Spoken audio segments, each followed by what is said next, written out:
What is up, everybody? I know, right? Guys, I don't think I can beat America without hacking. Oh no! And then someone takes that seriously, like reported, banned from YouTube and Twitch and FGO. What's up, though, everybody? All right, let's get our login here. Free stuff, feels good. More apples. Did I miss the login? I feel like I may have missed the login. Yeah, I think I did. I think this is supposed to be the third day of this. Whoops. Called your mom.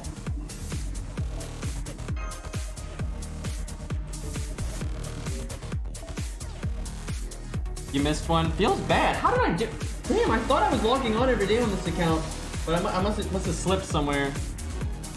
Well, shit. Accounts ruined! Guys, accounts ruined. Well, that's that. We lost. GG. Better luck next time. Gotta make a new account now. Because, you know, if you've missed Rider Kentucky in the past, you just can't play this game. And if you ever miss a login, then you can't play this game. You know, speaking of which, I'm just gonna let the FP summon roll because I want to rant for a moment. So, you know, people are always saying, like, well, what if you don't have Rider Kentucky? What if you don't have Aussie? What if you don't have a Grailed Coup? Or what if you don't have a friend that has Enkidu or Waver or whatever? That's really why I recommend you re-roll for Herc if you're worried about those kinds of things and if you are starting the game late. Because just about any time where, like, Rider Kentucky or Chloe, you know, any of these things, you know, could, like, carry you, generally Herc can take their place in one form or another. You know, you might have to change the way the team works, but the amount of value you can get out of Herc in just about any hard boss fight where you might want to have a really, you know, strong unit like that help you out. Herc will generally get the job done once you get him to Bond 10 anyway, and you won't really be fighting bosses like that, like Demeter and Zeus and all that, until you get his Bond up. So it's just, he's such a worthwhile unit if you're worrying about those kinds of things. Alright. Not much here. Didn't get any AP ranks of units that I particularly need, but hey, we got some XP cards, so that's always good. No sumo, literally unplayable. Yeah, no, I think that's actually the thing I see people want the most, more than Kentucky or Chloe or you know, whatever old OP thing. I'm really looking forward to going for Bedivere though, to get an MP2 right after Camelot. That's gonna be exciting. Like I'm really looking forward to beating Camelot, and then what I'm gonna try to do is I'll try to time it so like we have enough room in the stream. Maybe make a two-parter or whatever. Whenever we beat Lantoria, we want to have the time to just like do some rolls and all that afterwards and stuff. So I'll try to make that work. Oh, excuse me. This is the 1 to 3 star account. That's why we missed the login. Whoops! I like how it took me this long to notice. But I'm like, wait a second, Lost Belt 3. I don't think we're in Lost Belt 3 on the new account. One moment, let me fix that. Well, this is a scuffed VOD. Oops. Okay. 1 second. I can fix this.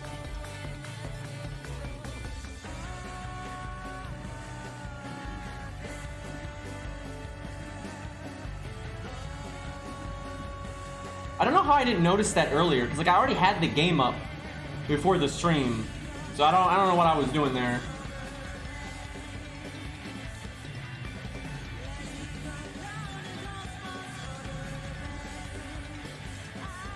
I think George's Third Ascension's a bit too fancy, so that's why I don't use it. Okay, I think I got the right account this time. Yeah, the crap account and 3-star account, I got on one, and then I got my main account and my Achilles account and an NA on like my regular phone.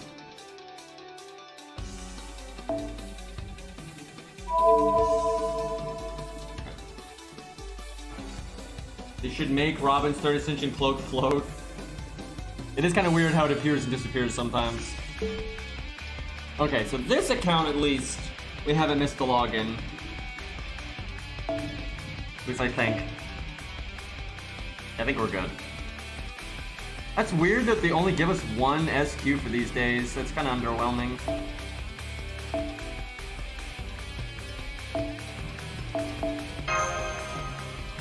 Another tell that we were on the wrong account should have been the fact that we had so much SQ. Turn my volume down a little bit here. Okay. Gotta do the FP summon again. Fucking tuna can, dude.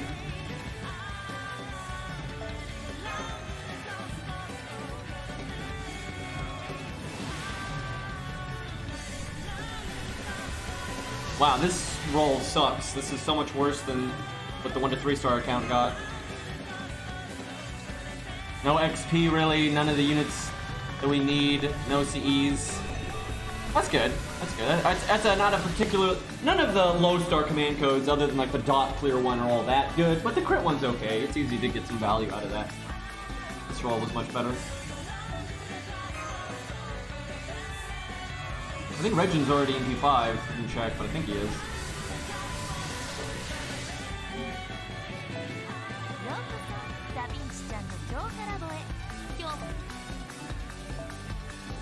I'm a liar. Actually, he was in P5, we just hadn't done it.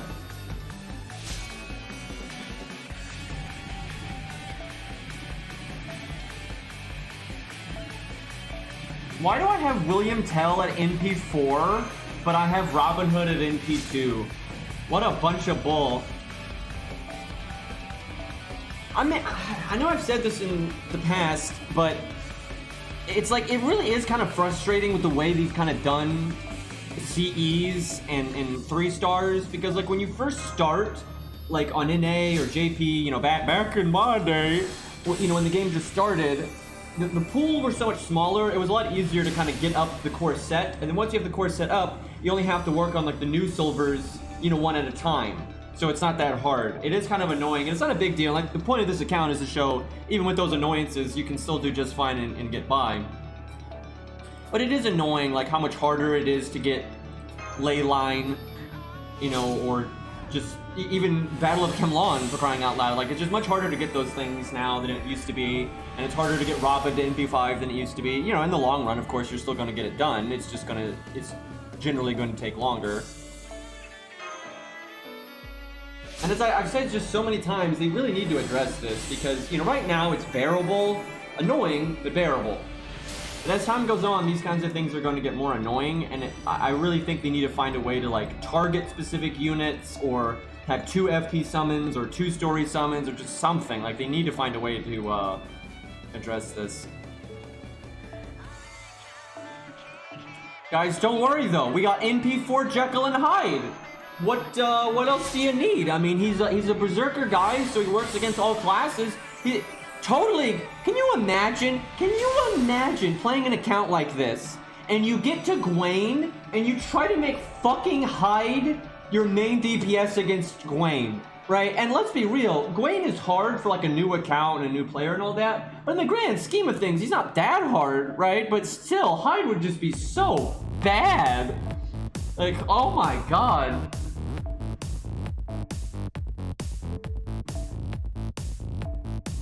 See, why am I getting these things at high NP ranks? Like, I want Ku at a high NP rank. I want Robin. Double summon, I know, right?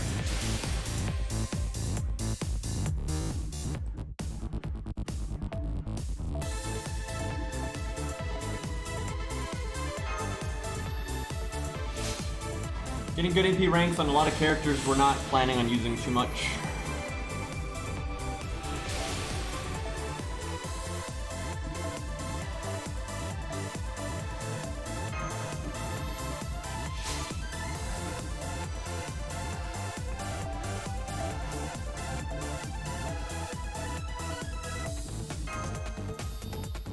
This music is from Crypt of the Necro Dancer.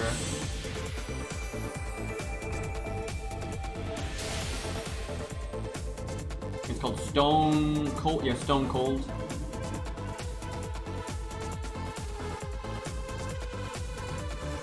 Alright, I think that's everything. That's crazy we have NP3 Fionn, dude. I'm looking forward to that.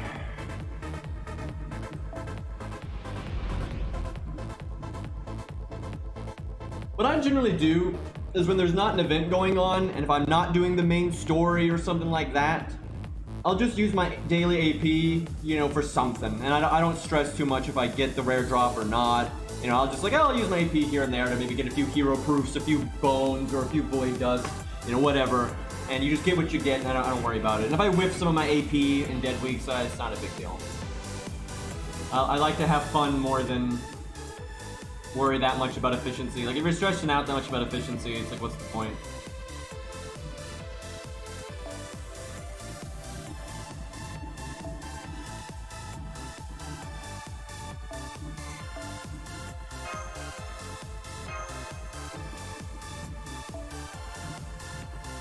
Who do we need Bond on?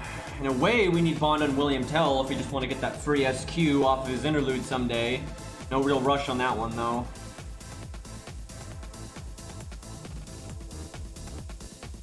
I think he might still need some Bond.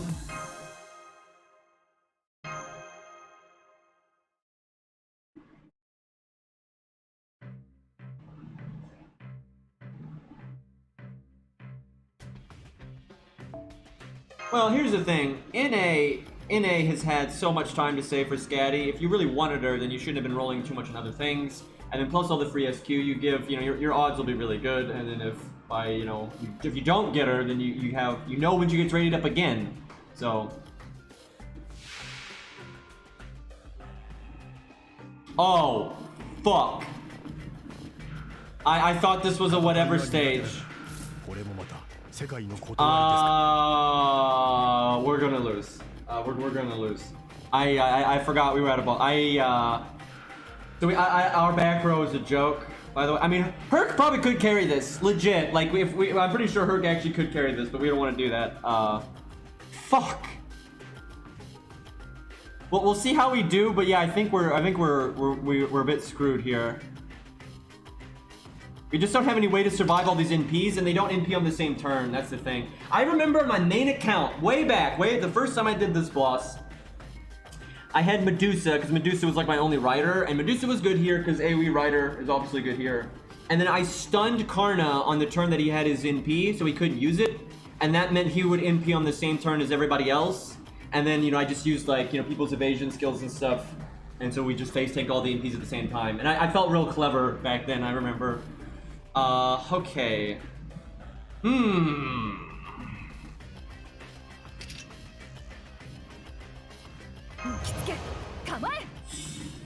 not gonna taunt just yet. That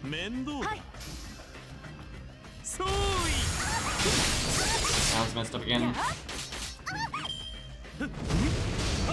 Wow, just... Okay.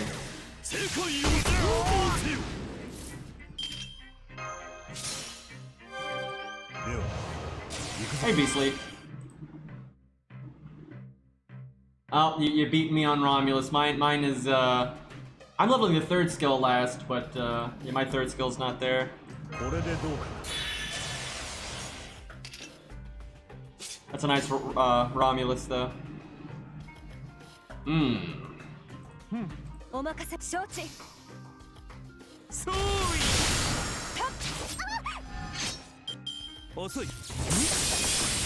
actually really want George to die soon.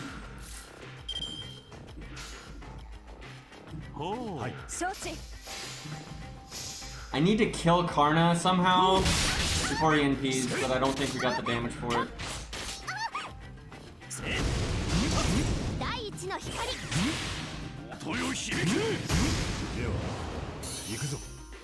Because he's like representing all of the presidents, basically. It's like, I am America. Basically, they're just looking for a reason to make him really over the top. Because that's how a lot of Japanese people view Americans, man. Like, for real.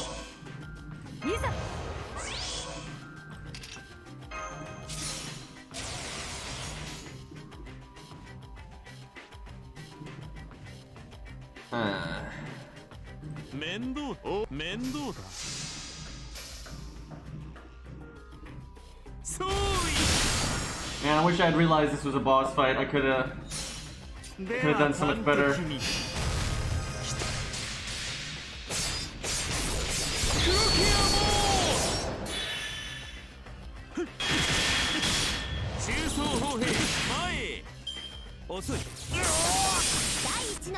So yeah, we're gonna get styled on so hard here. He's gonna NP, and then they're all gonna NP right after.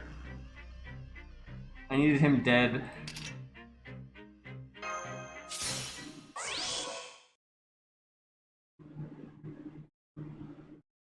Maybe he can face tank this.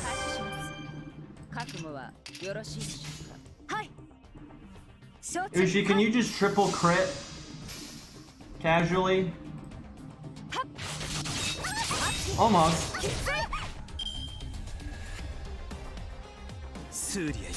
Karna, why are you so cool?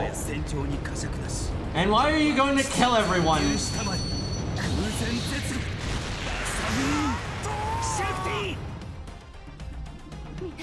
Well, I was really hoping Caesar would live there.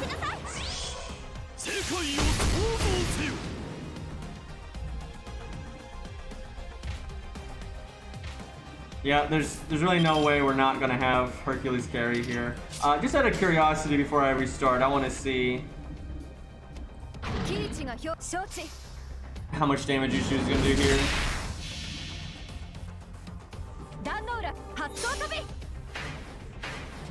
The Herc would wreck this stage. We could probably solo this with this Herc, honestly, even without the Bond CE.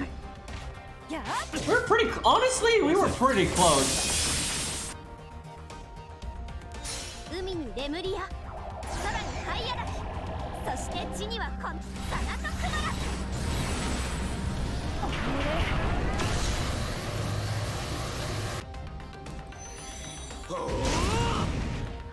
It's okay, guys, Fion's alive.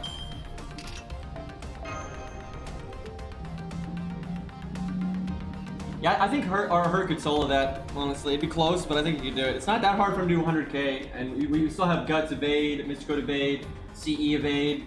I think that's enough turns to do it. Fion solo. If he was leveled, he, maybe. Okay, now that we actually know what this is. None of these are great for this. Honestly, Liz is probably the best because she actually has her third skill. Why does Liz... Why? Someone explain this to me. Right now, someone explain this to me. Why does Nightingale, who you work with like through the whole goddamn thing, not have her third skill when her third skill is like the whole point of her? Right? That's like the whole thing with Nightingale is the buster up, right? But you don't get that. Robin doesn't get his evade. Rama doesn't get his guts. Like nobody gets their third skill, but randomly Liz does, right? Why does Liz get a third skill at 55, but at level 64, Nightingale can't figure it out, right? And then I just, seriously, if you're gonna use a story support here, Liz is the one because she can live to buy you time, and then she gives you a decent amount of damage up. Like with, you know, defense up, attack up. I'm sorry, defense down, attack up. Like that's pretty solid. But I refuse. I'll find another way. That's not gonna happen. The tricky part isn't winning. The tricky part is winning and then not using Herc, but then still getting Herc Bond. Like if I just took Herc off the team, this wouldn't be a problem. But that's always the case. All right, let me think. David could be pretty good here. If honestly, if I can just delete Karna, we'd be looking really good. I think what I do then. Now, if this was in A or just JP a long time ago, and we didn't have the CE, the story support CE, I'd be more inclined to not bring Hercules. So like it'd be harder to do this kind of setup. What I'm trying to do right now, but because we do have it, I think I can still get away with Herc being a leech. Let me think. So I basically want Karna to die, and then I want my sabers to die to the caster AoE, but I don't want Ushi to die to that. I don't think we actually need David then, the way this is gonna pan out. I don't want George to die too soon. Well, as long as George dies and they get their NP. As long as, okay, basically I just need Karna not to NP and we'll be fine.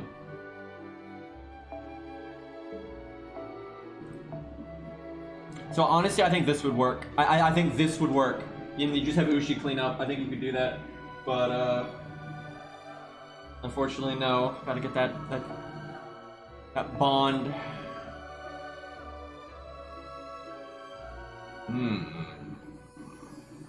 What do I want to do for Ushi? I'm trying to decide if I want to give her starting NP or not.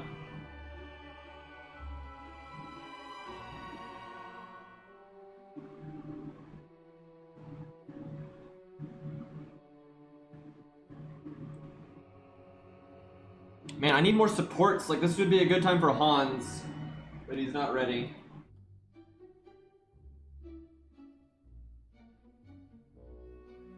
The Fable soundtrack is nice, man.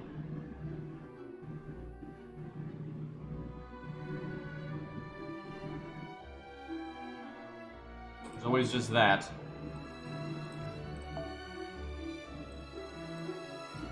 You can do that.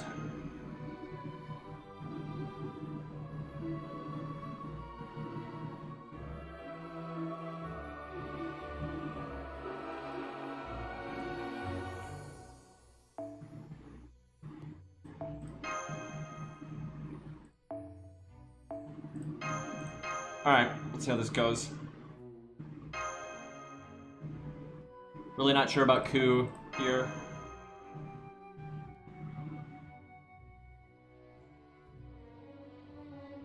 Yeah, I need a level Han soon. Kinda hurting for my lack of support. Could have brought Mozart though, just for the crits. Maybe I should have done that. Instead of Ku, put in Mozart. Yeah, if this fails, I'll probably do that.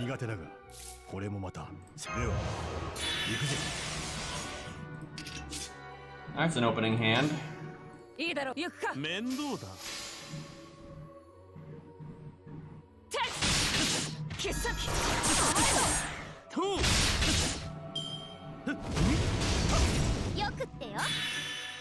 at her quick charging. should be doing that. Oh.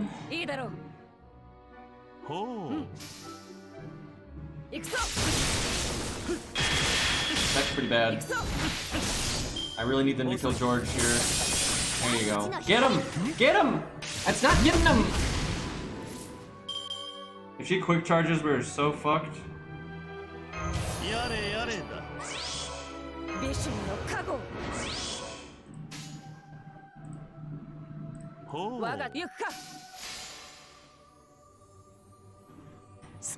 Maybe I should have given Rama the attack up from the Mystic Code and just got rid of Karna now. This might get rid of him though.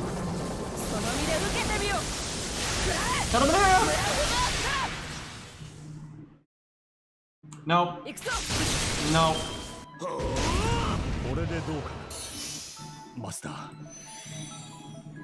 If I had given him the attack up from the Mystic Code and Caesar's first skill, that probably would have killed. It'd have been close. It'd have been really close.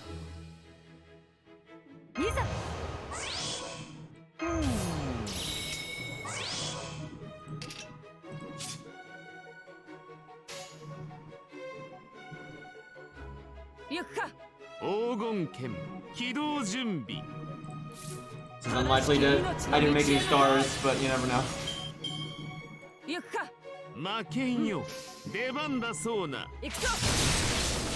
Caesar's got this. Caesar clutch boys, Helena quick charge. See, now that's a real difference there. 72K, holy shit. Ooh. I like how Edison quick charged, but only has one action per turn, so that did nothing. Like that did absolutely nothing.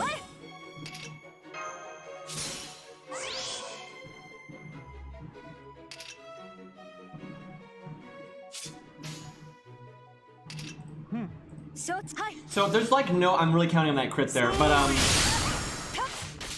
oh, god damn it. There's like no way to not have Hercules show up because I'm letting two of my units die. I really hate the situation I'm in here where like I want to bring Herc all the time, but then I don't want him to carry, and it's just so annoying.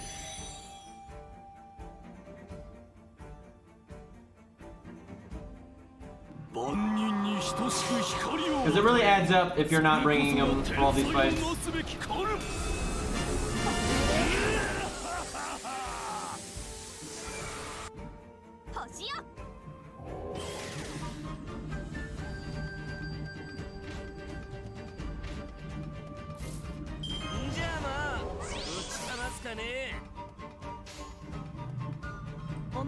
Yeah, I mean, Ushi's clearly gonna win this, though. It's like, she's gonna get Helena low, and then RMP will kill Edison, so...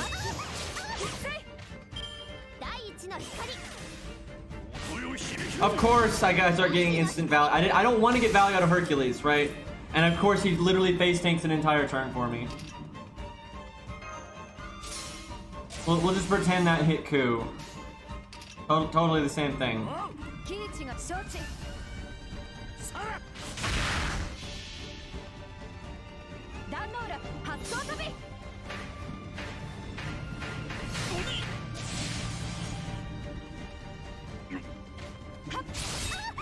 I feel so confident that we would have won regardless of Hercules because, you know, she only has 2 actions per turn now. She's being counterclassed. There's just no way she's gonna kill Ushi anytime soon. And even if she's like double buster crit Ushi twice in a row over those 2 turns, Ku's got Origin Bullet, like he'd be able to clean up. So I'm gonna get as little damage out of Hercules as possible here by just picking this quick card.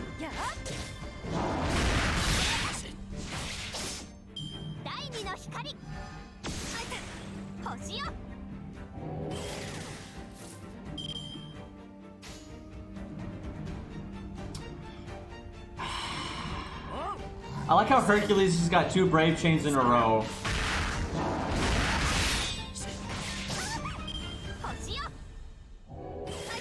Like, look at how little damage she's doing to Ushi. There's no way we would have lost. And we would have been doing more damage if Hercules wasn't taking up the deck. And Hercules could have been like a different unit.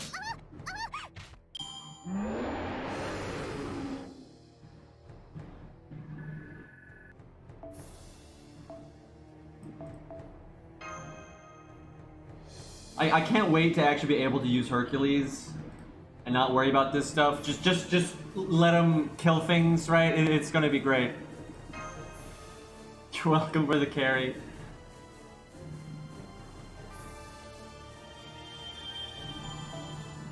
I think Ushi's gonna get an animation update sometime soon-ish. I would have thought they would have done it by now, though. Like, I've said this before, and I really get tired of repeating this, but it's like, there's no world that we would have gotten Ushi's animation update with the anime. That, even if they weren't being lazy, now at this point I think they're being lazy, right? It's been quite a bit after the anime. But there is no world where we got the animation update with the anime, even if they weren't lazy, right? Because sprite work takes a long time to do, you have to do a lot of prep work in advance and everything. They're not, the company doing the anime is not working with DW, right? It's an independent adaptation for the most part. So it's not like they have insider knowledge. They didn't know what Ushi was going to look like in the episodes and stuff. They're obviously going to want to reference it though. So, and it's not like when the episode airs, an Ushi's big episode, it's not like they're like, oh, guys, all staff members, stop what you're doing. Forget all of our plans for the events we have coming up. We are just all gonna work on the Ushi animation update. Like, of course not. You can't do that. You gotta, put it in the pipeline and wait, and so they can't even start working on it. They can't even start, planning to when to start working on it until the anime airs. Then, you put it in the back of the pipe, and then it works its way down. Then you start working on it, which takes a long time.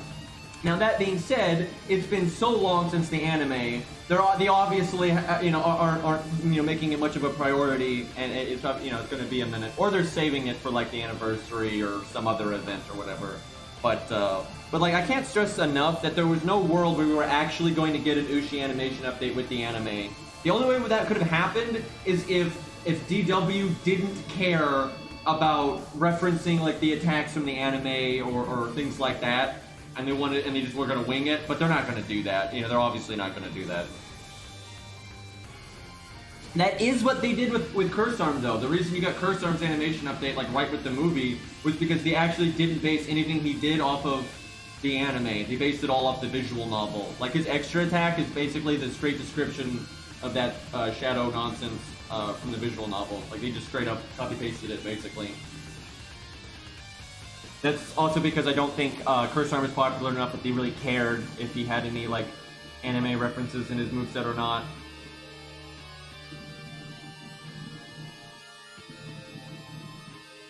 I mean, and everything I just said about Uchi applies to Leonidas just as much.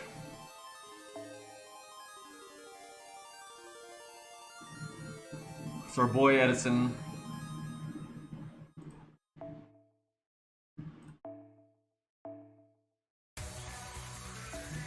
This might look weird, but I kind of want to do that because then he's really good against like everything here pretty much. But starting NP's good. We'll just put her. We don't need George for this. I doubt we'll need her NP.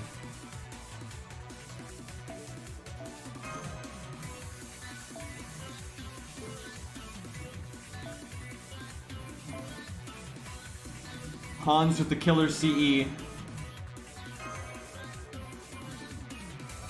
I've always said that I hope they give Leonidas the counterattack thing, because that's something that he's had in lore since the beginning. But I don't think they will. They're historically very lazy when it comes to doing stuff like that, for especially old units. Like the 1 to 3 stars, the old 1 to 3 stars, they generally don't do stuff like that. They should, but I'm not. If I was a betting man, there's no way I'd bet on that happening. But I hope I'm wrong, very much so.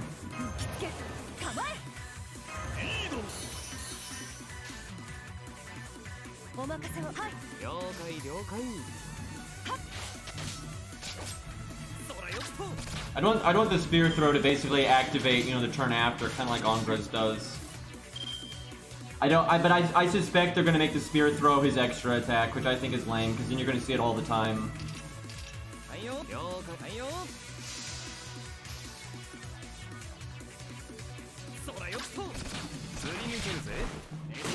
Because Mordred's kick just looks stupid and she does it every 2 seconds. Like, I honestly don't like Mordred's animation update. I like her character model better and everything. Like, if you actually watch Mordred fight, or if you read, like, how she fights in the book and stuff, she's mostly using her sword, overwhelmingly. She, like, overwhelmingly uses her sword because, of course, you use your weapon, and then sometimes she punches and kicks. Right? Where her moveset in game, she's almost always kicking.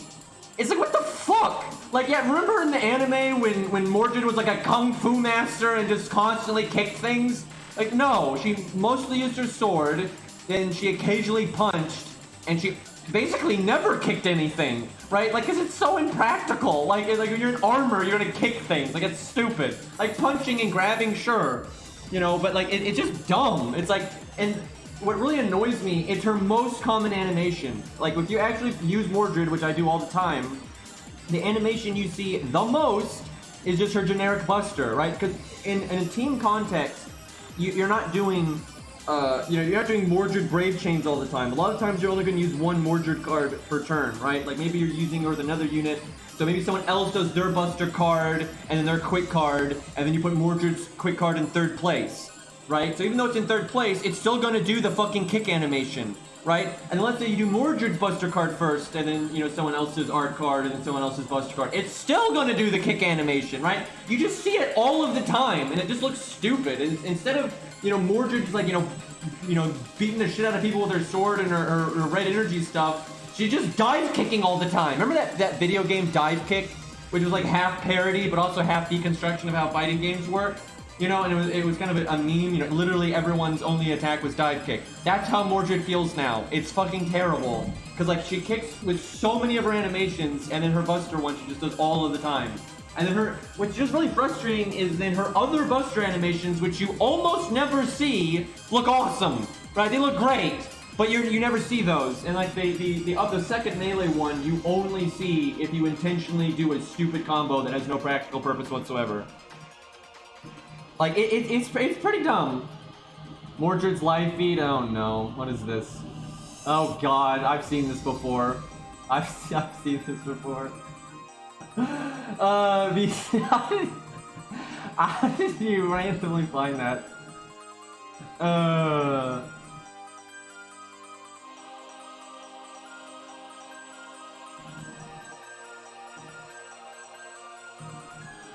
Alright, what are we doing here?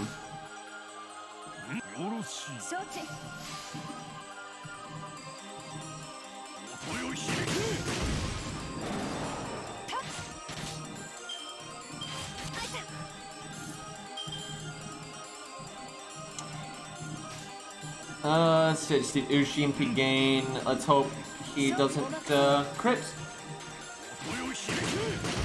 Oh my gosh. Thankfully he somehow didn't kill it anyway.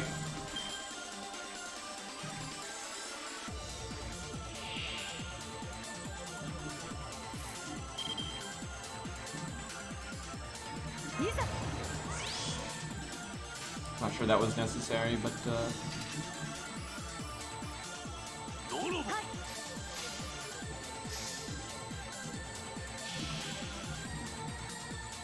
like, if Mordred's drop kick was her 3rd animation for Buster instead, so that was the really rare one and was the BM combo, I wouldn't mind. I wouldn't mind at all. But the fact that it's her default Buster animation that you see constantly is just stupid.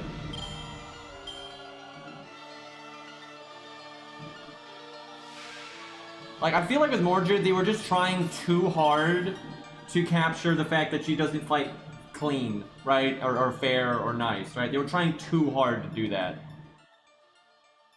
And what really sucks is if they were gonna, like, incorporate some of that stuff, I would have preferred to do, like, there's a part when she's fighting Zeke where she, like, punches him in the face, which is pretty funny. I wish they had done that instead, and that punch would have looked way more natural than the kick, which just looks so fucking forced. They're never gonna give Mordred another animation update. I wish they would, but they're never going to. Because, like, her animation update isn't quite up to snuff. They really did not, they just didn't put that much effort into it. But she's a 5-star. Like, she has the animations of a 4-star, but she's a 5-star, and that kind of sucks. But it's like they're not. There's no way they'd ever give her another one because she's popular, but she's not that popular, and then her animations are good enough. You know, it's not like she's not like Ushi here, right? It doesn't look like that, and like they would not make any money off of it if they gave Mordred a better animation set. They wouldn't make any money off of that. Anybody that was gonna roll on her would have rolled on her anyway, and anybody that already has her, right? It's not like it's that would never make someone go from the fence to, oh yeah, I'm gonna roll for Mordred now. If someone doesn't have Mordred right now and they want Mordred and she gets rated up, they're still gonna roll on her. You know, they don't need the incentive.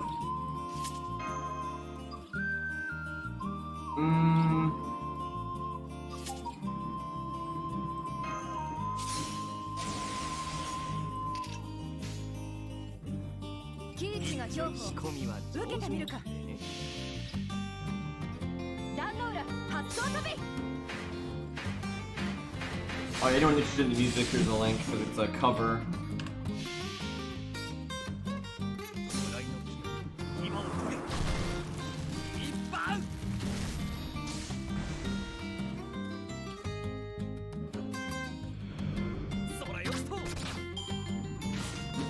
Really hoping Robin would crit there.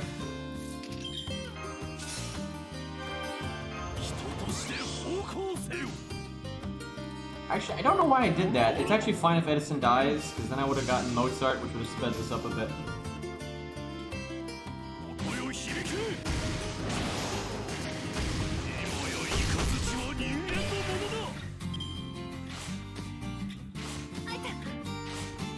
What the fuck? God. They're being dicks, man.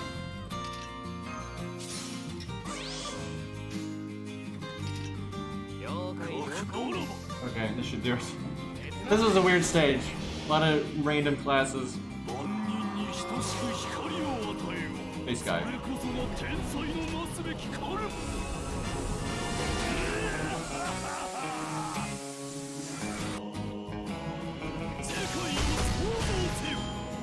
Nope. I swear we're gonna win now.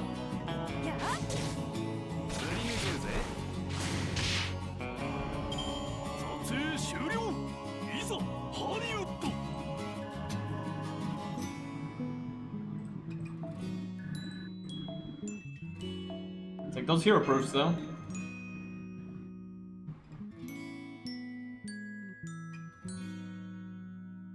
All right, chat. What's an animation update you don't like, or not necessarily an animation update? Someone just that has more recent animations and you don't actually like them, or at least a certain attack you don't like. It doesn't necessarily have to be the whole thing. Mev, yeah, that's a really common one. Yeah, the new welfare. That's not great. Yeah, I kind of agree on Melt. Some of her older stuff was better. I think the new particle effects are better, but honestly, some of her older attacks look better. Jack, I think Jack's way better. What do you not like about Jack? Because like, God, she looked so messed up before. I thought they did pretty good with, like, I don't even like Jack, and I thought they did a pretty good job.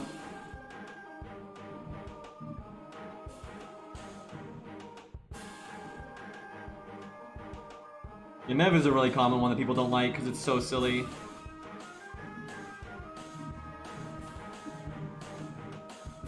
New MP lags my phone, feels bad. Ushi, that doesn't count. That's not an that's a newer animation and she's day one.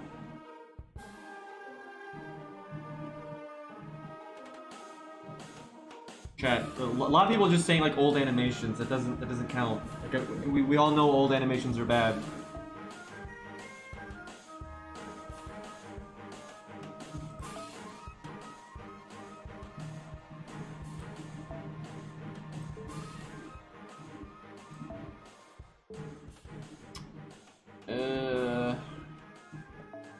Don't really know what we're fighting here.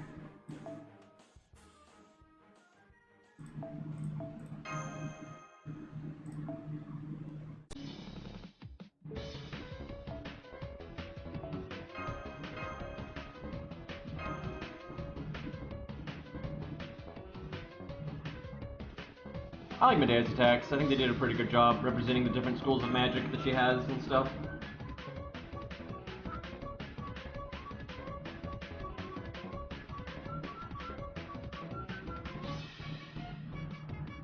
Yeah, honestly, I do kind of agree Emiya's new MP animation isn't that great. Like, his new normal attacks are better, but yeah, actually I kind of agree his MP's meh. The Caster Guild doesn't really need an animation update. These are pretty modern for the most part. Like, yeah, they're not like 10 out of 10, but they're, I mean, they're totally fine. It's what you would expect out of a 4-star. Like, he is so far ahead of like the old units. Not to be comparable.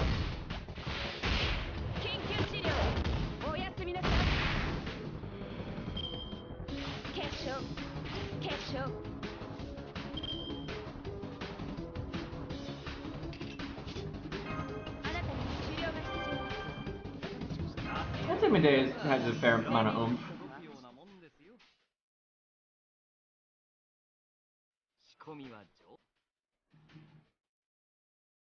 Although I do kind of agree that they probably could have worked in a bit more of like the purple lasty stuff. They kind of overly focused on all of her other stuff that she can do, because it's like, yeah, she's mastered all kinds of magic, right? And you know, she can summon the skeleton warriors and all that stuff, but they kind of went overboard. You know, almost every attack she has in her normal moveset is one of her more wacky things, right? Like, oh, ice and fire, and like, yeah, she can do that stuff, but she doesn't do it often, because she doesn't need to. She's only got like the one purple laser in her normal attack. I like the gravity thing though, because she does do gravity stuff fairly often, so that's that like the Buster one, that's fine. But yeah, you do see a lot of the ice and fire when she doesn't actually use that stuff often. It's more something we know that she can do, but you don't really see her do.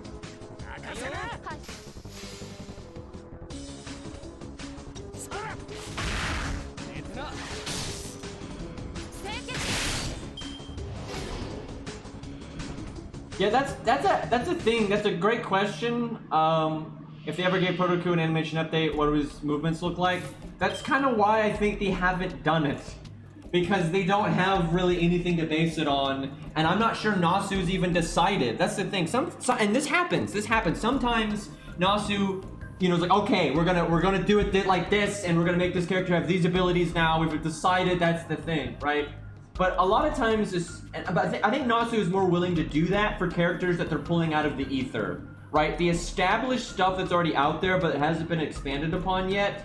I feel like Nasu oftentimes doesn't want to expand on in FGO, because what if another writer wants to, you know, use that character, and now they've already kind of locked them into, oh, they have these abilities and they act this way. That's why they've never touched Protoku, and he doesn't do anything, right? He never speaks. That's how a lot of characters are. That, like, you can kind of tell they don't want to characterize. Now, at some point, they're like, okay, it's time. We're gonna characterize this now. And we're gonna decide on their abilities and stuff. But there's just a lot of characters they don't seem to want to do that with. And Protoku is a rather obvious one like that. Now, what I kind of expect for them to do, if they decide to do Protoku, it's either they have decided behind the scenes what they're going to do with Fake Prototype, and so they kind of have an idea. Or if they haven't decided what they're going to do with Fake Prototype, and then they decide they need to do an animation update for Protoku, they'll just make them kind of generic, but a lot better, right? He'll just be doing, you know, spear attacks and, you know, being agile and stuff, because, you know, they already know that's like the basic stuff. But they won't do anything too crazy. But yeah, if they do something crazy, I expect them they kind of already have in mind what they're wanting to do with Prototype. And I've kind of guessed that, you know, a lot of times you make a roadmap for the next 5-10 years when it comes to these things, you know, so they may already know, okay, we're gonna do this with Prototype, you know, it's gonna be this writer or that anime or this studio, or, you know, I've thought that they probably know at this point what they want to do with Prototype. Now that doesn't mean everything's set in stone when it comes to, like, you know, how Protoku's gonna be, how Proto Gilgamesh is gonna be. But, like, I would have hoped by now they've decided if they're gonna write the book from, like, the writer, the lady that did Fake Prototype Fragments. Like, if she's just gonna write a book, or if they're going to do another anime eventually, you know, or what. I would hope they have decided what they're going to do. But who knows? Maybe like, fuck it, we still don't know, and they're just twiddling their thumbs, and Duskcaster or Protoku is going to be in the void. Shirtless costume from the anime, lol. Who knows? They might do that. And that probably wouldn't be that hard to do. I do hope they do something with Protoku though, and Casterku, because I like them both, and it really sucks that they have day one animations and character models, especially the character models. God.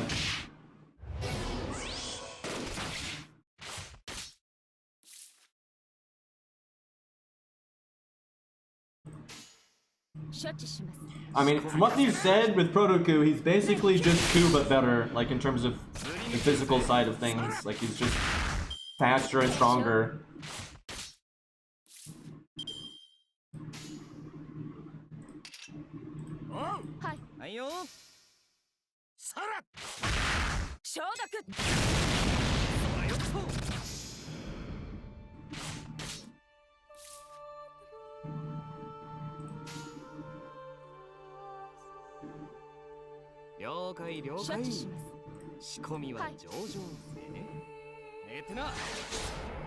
I know, the old models are just a mess. They're just an absolute mess.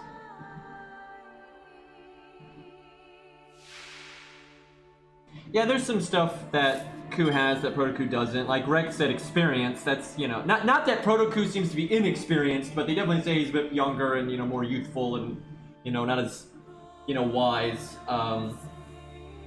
But he's got battle continuation, which I will say, that's not much in regular Ku's favor, because Protoku is so much tankier. Now, obviously, because of plot armor, people can die or not die, you know, just based on what the fuck is happening. Like, seriously, you can have a servant that lore-wise is crazy tanky, and they just drop, like, dead, just because that's what the plot needs, right? And vice versa. But logically, you know, Protoku has higher endurance and better armor, and his armor's rune infused and all that stuff, so the battle it's like, why have battle continuation when you can just be inherently so much tankier, right? So it's not that big of a deal, but it's a thing. It's a thing. And it does help if you get like ganked by a super attack, right? Like something, you know, like you know, how Ku had to stab himself in the heart and all that. You know, like battle continuation is good for those kinds of things. And then he's got disengage. Protoku doesn't have disengage, and Ku's disengage has special properties. It's not just this generic disengage skill. It has special properties that are unique to him, and it makes his disengage extremely good. It's like a really good skill. It allows him to just get out of combat, reset his parameters to how they were at the start of the fight. So if, you know, you get like fucked up by like a curse or something, you can get rid of it. That's really good. Protoku doesn't have that, but again, because Protoku is faster and everything, Protoku could kind of, you know, get away the old-fashioned way fairly easily just because his stats are so good. So a lot of what Protoku is lacking isn't that big of a deal. It matters, you know, it comes into play. But I would say what Rex said is probably the biggest thing, is just the experience. But yeah, they have the same Noble Phantasm. It straight up says they both have Barbed Death with the cause effect reversal. Protoku is the only other person that has Bulk that also has the cause effect reversal. And he also has Death Flight, you know, Soaring Death, or whatever you want to call it, the Throne. Kaboom. And they both have... Now, this isn't clear. They both have runes, and they're kind of implied to be the same, but then later they detailed some of Protoku's runes, and they were effects that we've never heard of on regular Ku. Now, they never detailed all of regular Ku's stuff, so, you know, he just may also have those things. But like they said, like, Protoku can have clairvoyance, which they've never said anything about Ku being able to have that from his runes and stuff. So it's hard to say if the runes are exactly the same or not. I kind of assume they are, but I don't know. Is Proto Gil weaker than regular Gil? We don't know. Like, if you take everything that's been confirmed about Proto Gilgamesh versus everything that's been confirmed about regular Gilgamesh is significantly stronger. I mean, Proto Gil is still very, very strong, but regular Gilgamesh is just so many crazy bullshit things have been confirmed inside of his Gate of Babylon and everything, that he's right now light years ahead of Proto-Gil. But they haven't confirmed much about Proto-Gil, right? Like, just because we haven't seen him do certain things doesn't mean he doesn't have them. You know, a lot of people compare his EX rank Noble Phantasm to regular Gil's, you know, Aya, and it's, you know, pretty easy to say it's not as good. But we don't even know that's we don't even know that he doesn't have Aya, right? We don't even know. Like, we don't know if his EX is the only one he's got, because regular Gilgamesh has more than one EX ranked Noble Phantasm.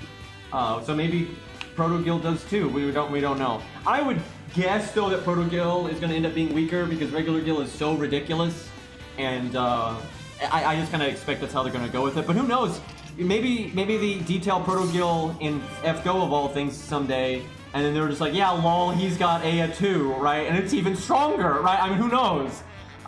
They could totally... Because honestly, as they confirmed more things about Proto-Ku, it's like, wow, he's really busted. Like, he's really strong. It's like as strong as regular Ku is. Because even with, you know, the kind of the first thing is you see Ku in like the visual novel or the anime, but then you read about him and you realize, oh, he was being crazy handicapped and he's, you know, regular Ku is super strong. And then you see Proto-Ku, and then you realize he's even stronger, and it's like, what the fuck? That's crazy. So, you know, they might do the same thing with Proto-Gil, just to escalate things. I wonder if I could get Robin to one-shot that Archer. If I had Mozart, yeah, definitely. Without Mozart, I think it might be a bit short.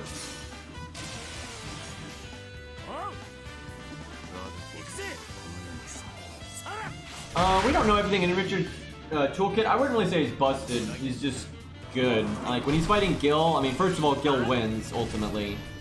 And Gil wasn't really trying. That's the thing, Gil really wasn't trying very hard at all, and Richard was having to go pretty ham, just to stay alive. But again, Richard didn't use, like, all of his stuff. Richard probably is going to pull out, you know, there's going to be a few things about Richard we don't know yet. And so he also, right now I'd say Richard is really strong, but I wouldn't, he's not even close to like Edmund, Achilles, Ozzy, Ku, even Romulus. He's not as strong as something like that, but he's definitely above average. But that could easily change, you know, as they detail more of, and what they kind of said about Richard is like how strong he is kind of random. Because basically when he gets summoned, he can be like, yo, you guys want to come with me? And depending on how many servants come with him, kind of depends on what abilities he gets. Because he's got like these shadow servants that can kind of come along with him, and they can give him different abilities to make him stronger and stuff. And so kind of just depending on like who tags along has a, it's time for a crusade, right? Yeah, just who decides to tag along, it can dictate how strong he's going to be. So I guess the fair way to ultimately judge how strong he is just going to be, and we don't know everything he has yet, but when you look at his default kit independent of the other servants that come along with him, you look at that, how strong is that, and then you can kind of average out the shadow servants, and that would kind of, you know, be a fair way to rate them, I think. So we'll just have to see. But yeah, like the other servants are just going to have their own criteria and their own reasons why they'd want to tag along or not tag along. I'm guessing it'd be mostly based on Richard himself, when they're being summoned, who they're being summoned by, you know, what location. So like someone might be like, oh hey, Richard's being summoned into this area at this time period, and that would let me, you know, do the thing I want to do, so yeah, I'll tag along. But maybe not, right? So it just depends.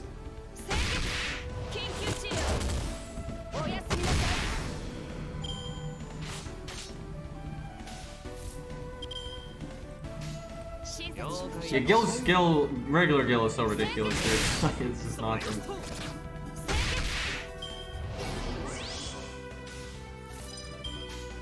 But yeah, Richard, the meme that everyone like kind of talks about is the fact the longer the fight goes, he just keeps getting faster and faster.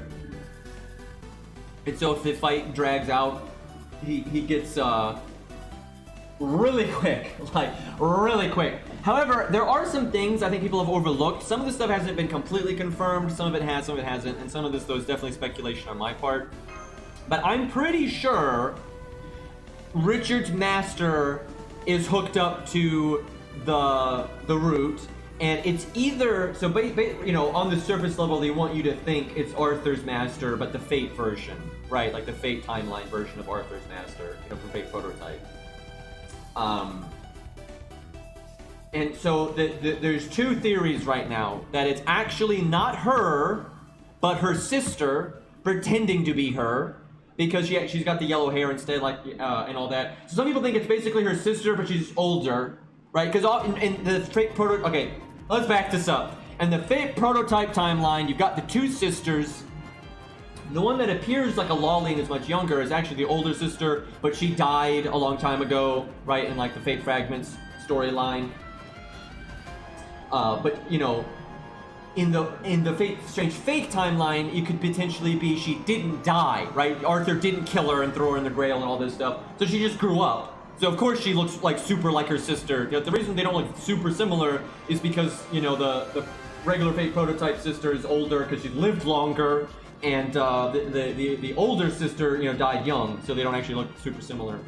But so in Fate Strange Fate, maybe she lived to be older and thus looks really similar, but that's why her hair is still yellow, is because it's the other sister.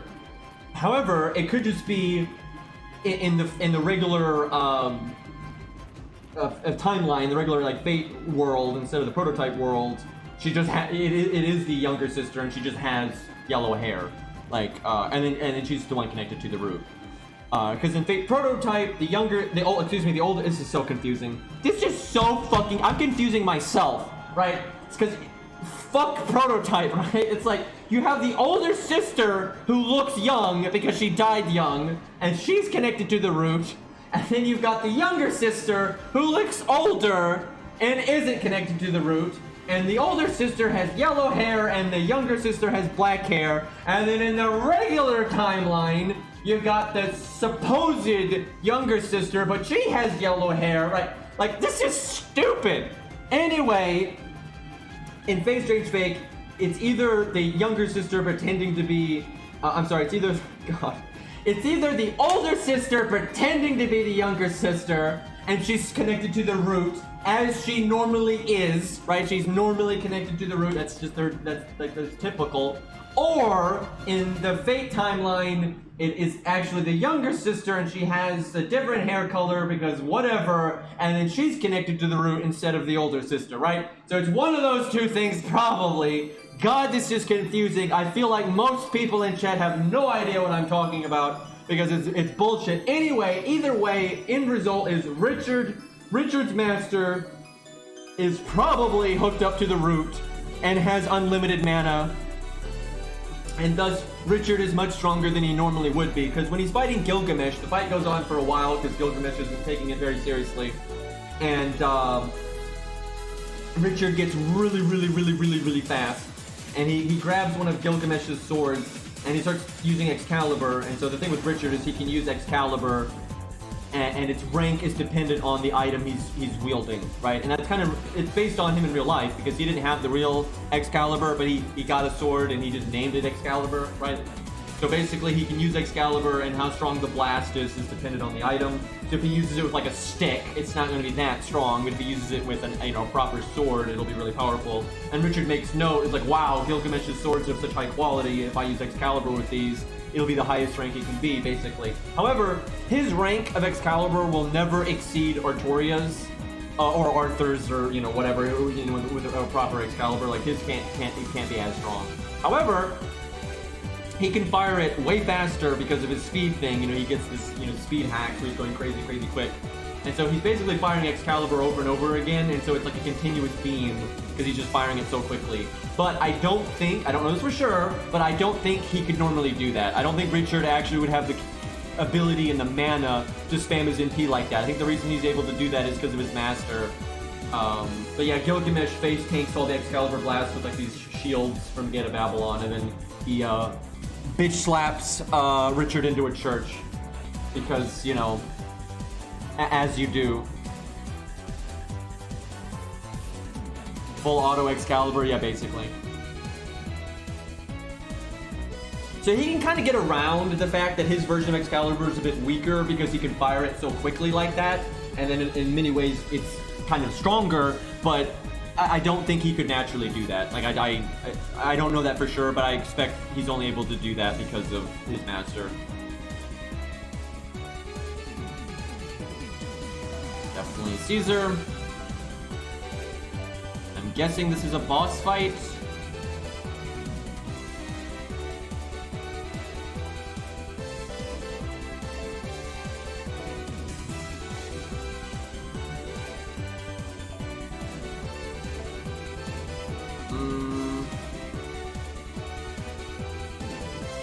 Alright, good enough.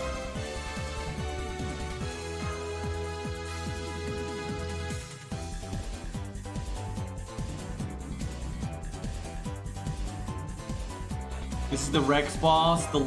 He is a Lancer after all. Yeah, we did say that.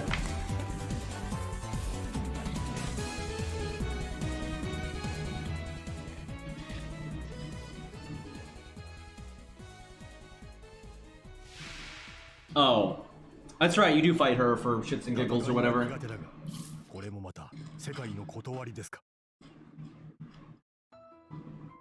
Some people have said if you bring Ku here, she always attacks him, but I've never really tested that.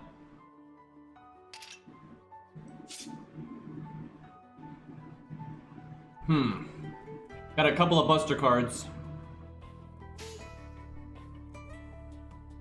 Yeah, obviously an American battle.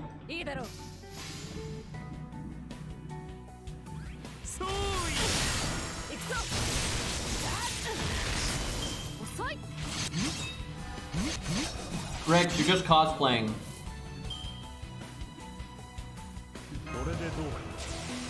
Well, this sucks. George is gonna die and shuffle the deck before I get Caesar's art card. I actually, you know what?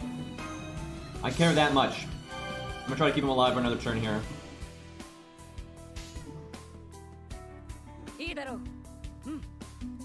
That's a really lame turn to have the deck shuffle.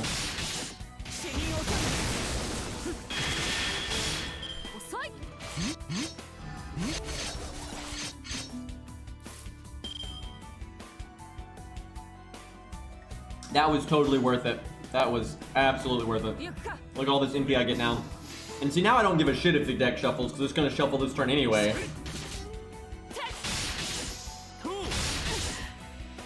Alright, so you can eat George now. This was so easy, the Fionn fight was way harder. It was nothing. This was like really standard, just get MP, buff stack, blow her up.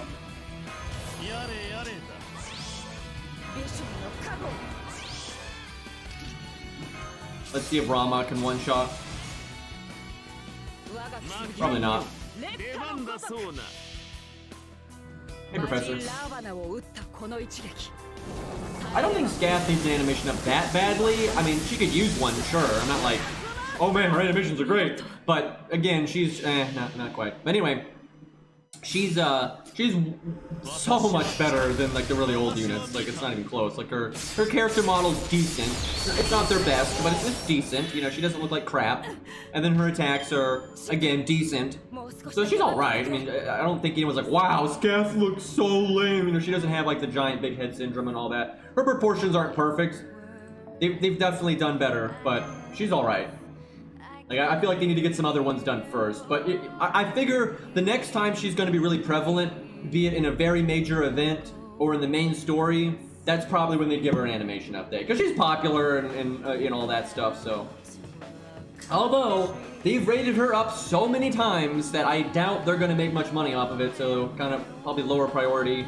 There's no way they'd put the effort into it like they did for, like, Space Ishtar. So if she does get an animation update, they're probably not going to go too overboard with it unless they, you know, feel like they'll make, you know, a bunch of money off of it, but I don't think they would, because she's been rated up a lot.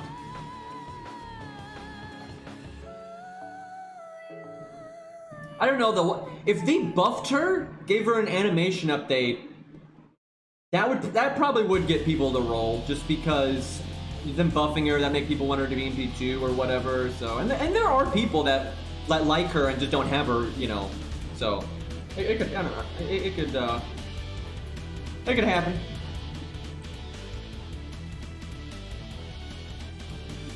There's no story support for this one, so I gotta summon something. I'll try to slot something that's not over-leveled too much. I guess Darius. Darius makes sense. That's a pretty reasonable thing. Fucking tuna can. I'll give Darius a pretty reasonable CE, so no one can say I'm cheesing.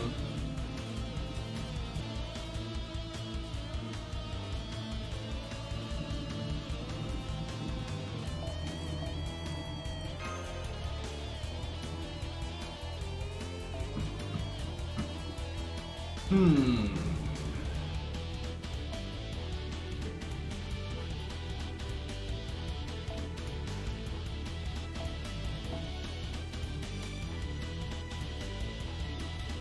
think Mozart, and then In case there's a real rider issue.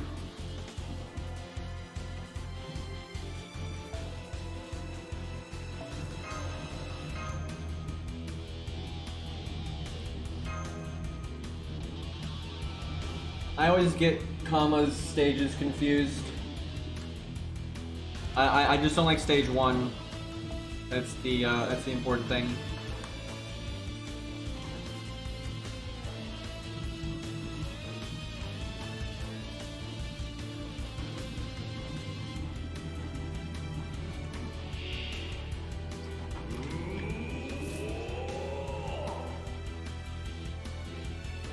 Do I taunt here?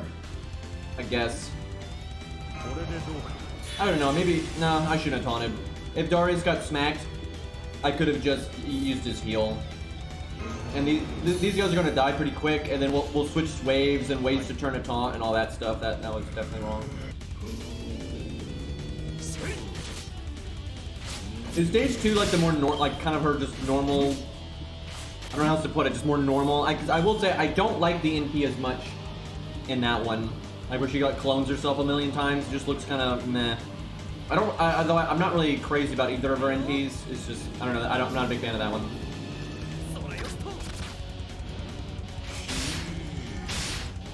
But the actual stage is fine. Like the way she looks is fine.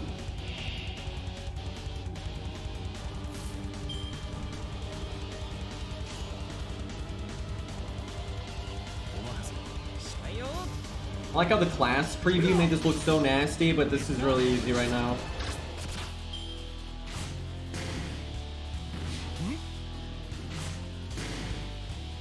Yeah, there have been a lot of cases of best sprite not having best NP. That's how I feel for Masashi. Like Summer Masashi, excuse me. Like her stage 3 has the best NP, I think by far, but I really don't like her stage 3. Like what? It just looks so goofy. Like oh my god.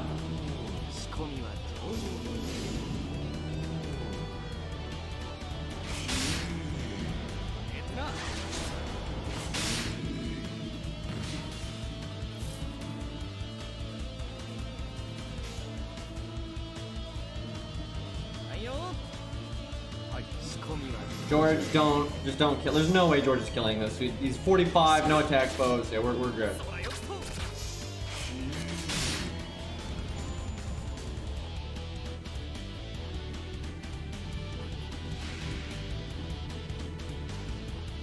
This really tells me we need to have a use for our channel points.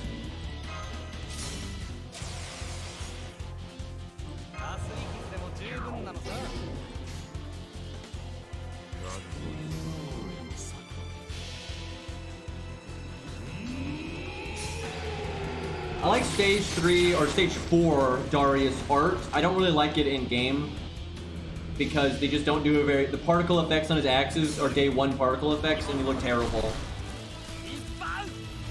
So if they update it, I'll like it. I also don't like the earrings, the giant earrings that go to like half his body. That just looks dumb as hell. Those are in stage 2 as well.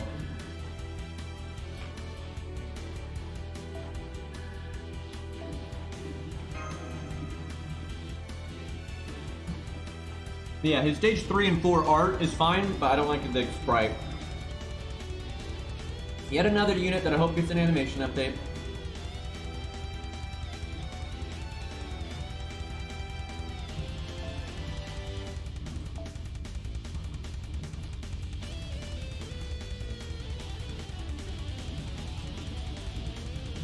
This is fine.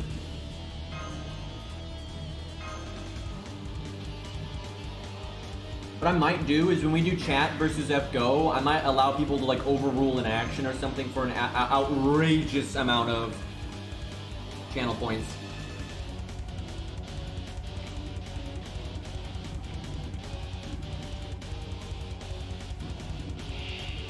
Hey Arjuna. That sounds like tyranny.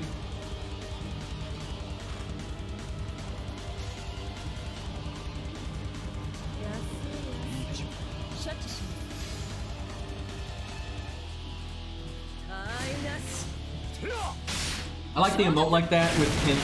It's just funny.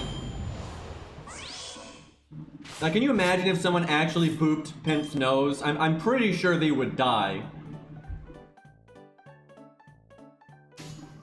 Like, I hope you have God Hand because you are about to get a spiked flail to the face.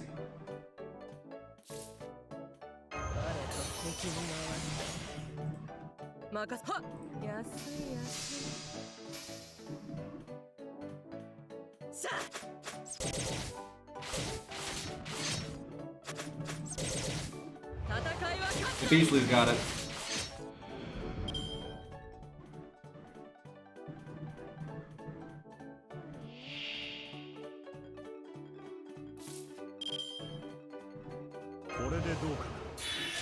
Always with the dragons.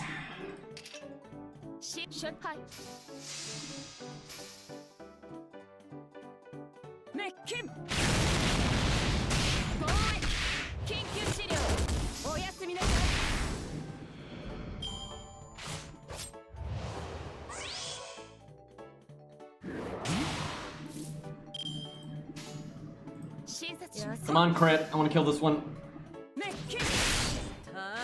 Damn it. High roll? Okay.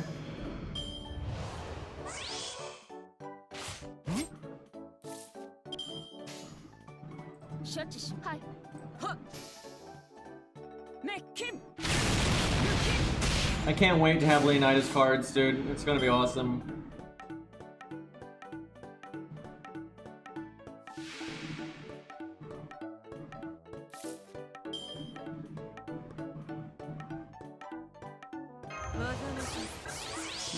Didn't land the art up.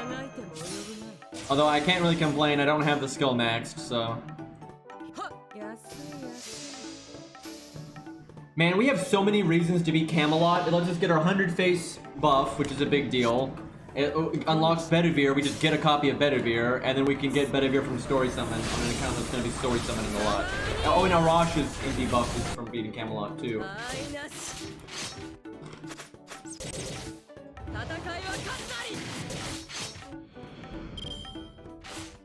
That's same for me. Super Mario Sunshine is my favorite Mario game as well. At least typical Mario, right? Because obviously there's other like Mario games you're not playing as Mario, but yeah, out of those like typical mainstream, you know, platformer Mario games, Sunshine is definitely my favorite.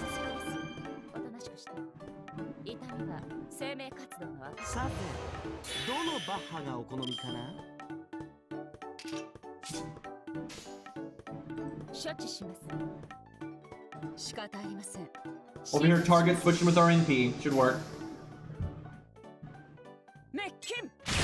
Fuck. I was hoping that would do a little bit more.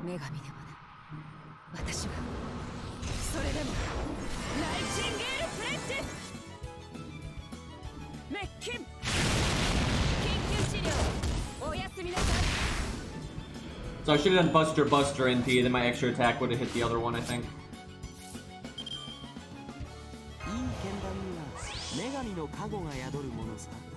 I wish somebody had a Buster card.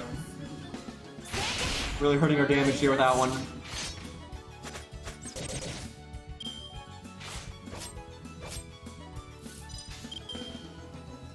Okay, that'll do the trick.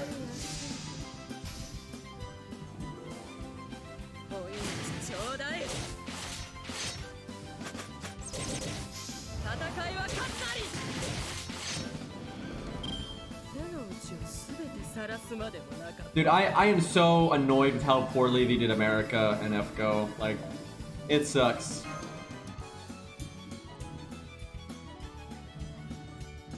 I think my favorite animations are Karna's.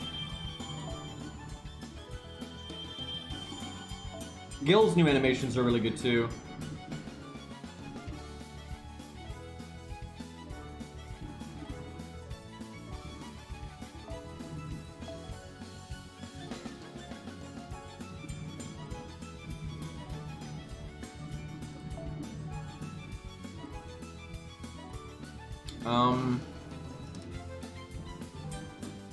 Guess Ushi makes sense.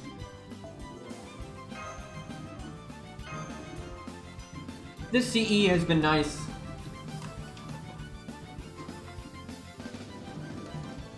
Yeah, we fought Lee earlier on the last stream.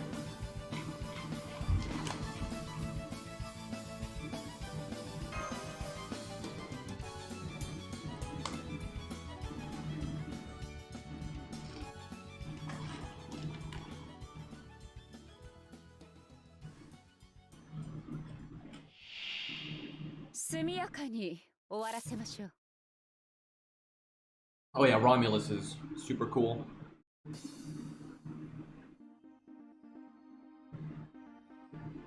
I gotta say, he's been one of the least divisive characters. I think a big part of that is because they actually put effort into his different stages, right? It's not like he was just like a more typical Roman design or just the space armor, right? They gave you options. And then they didn't like, I was kind of worried that they would either overdo it with the memes or they would throw him out the window and he wouldn't even say Roma anymore, right? Which that would just be the worst. Like, who wants that? But they did a really good job of, they didn't overdo it with the memes at all, but he's still Romulus, right? They did good, man. They did good. Cool animations, awesome NP, unique gameplay. You get a lot of variety with his Ascension art. And then he's kind of just a bro anyway, so I'm sure there's some jackass out there that hates Romulus, but we call them heathens.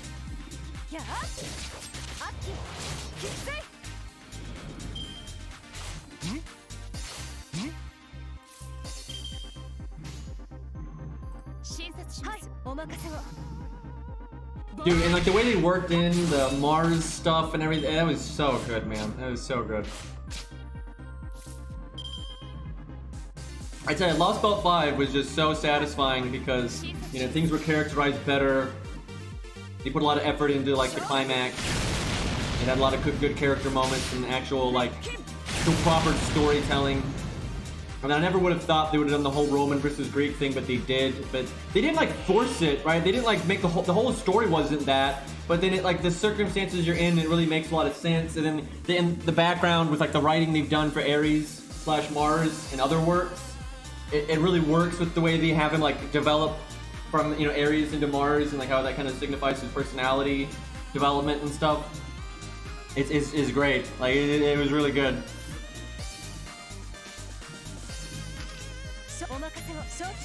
I mean, who doesn't want to beat the shit out of Zeus with Mars on your side? I mean, come on now.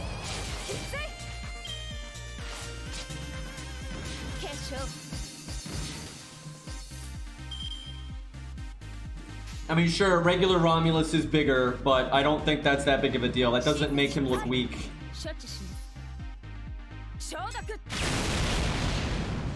They should give they should give an animation update to regular Romulus and give him the castle NP on his extra attack or something. Decapitate somebody with the wall.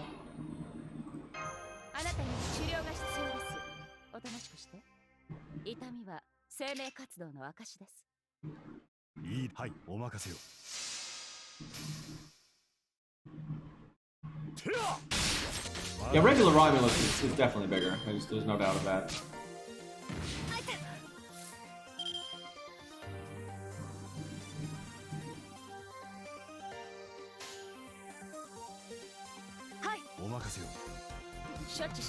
There's some awkward hands I'm having to work with.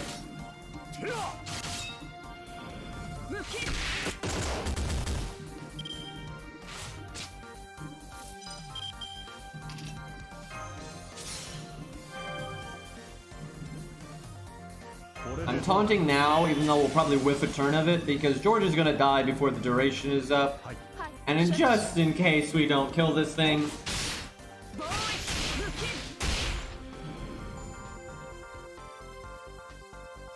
I liked all the boss fights in Lost Belt 5, too.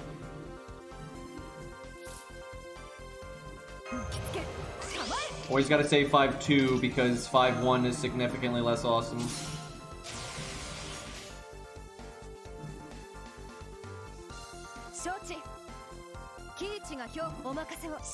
It is more damage to do Buster NP Art extra, but because we're target switching, the Buster would just go into the void, so I think this is better.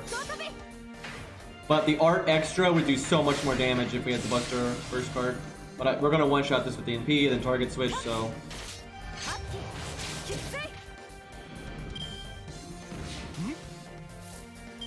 Yeah, I have no complaints about Lost Vault 5 in terms of gameplay. Like, I don't like the way they handed Tesla, obviously. That was stupid. That's like the one black mark, and it is a very large black mark. It's like, wow, this painting is perfect. It's done so well. Whoops, I just spilled a whole bucket of paint on it, right? It's like, that's basically the Tesla thing. Just took a whole can of paint, just...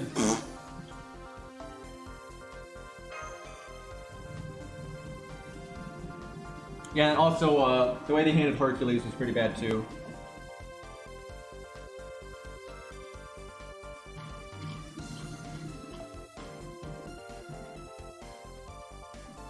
Nope, Tesla's dead. He's dead before you ever arrive. All of them are dead before you arrive. That's just an AI that helps you, like, based on his personality. Not only does he die before you even show up, but he never uses any of his abilities. He's one of the only characters that doesn't get affected by Aphrodite, so that's cool. But they don't do anything with it. Like, he just dies. Like, he literally just dies to like a generic attack for no reason. He doesn't use his NP, even though he has an EX ranked defensive NP, and he can absorb lightning and get stronger. He just dies to just doing something because reasons. It's awful. Just God. It's the most wasted thing of all time.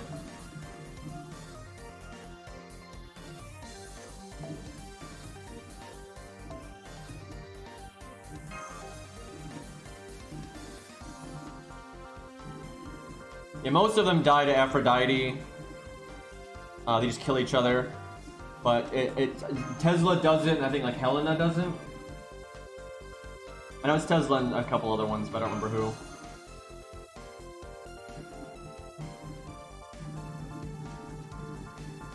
Chat, I gotta stress this. When a tier list is not done, it's not done, right? I'm not gonna say what the tier list is when it doesn't exist, right?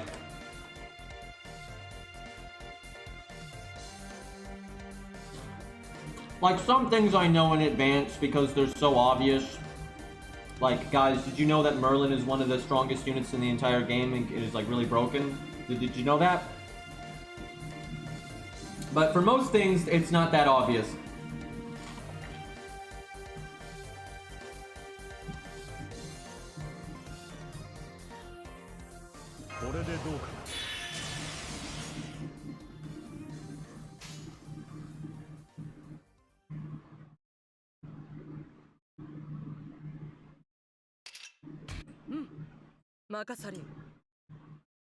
I wasn't talking to you, Sama.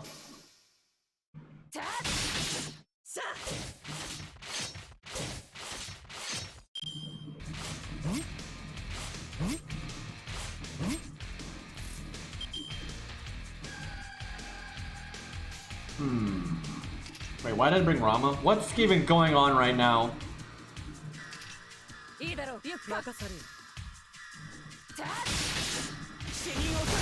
Sword listening in my head, yeah.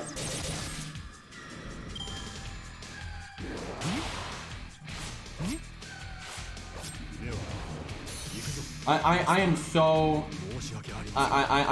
tired of people bringing up the tier list. I said this about 50 times now. Every time someone bugs me about it, it just makes me want to do it that much less.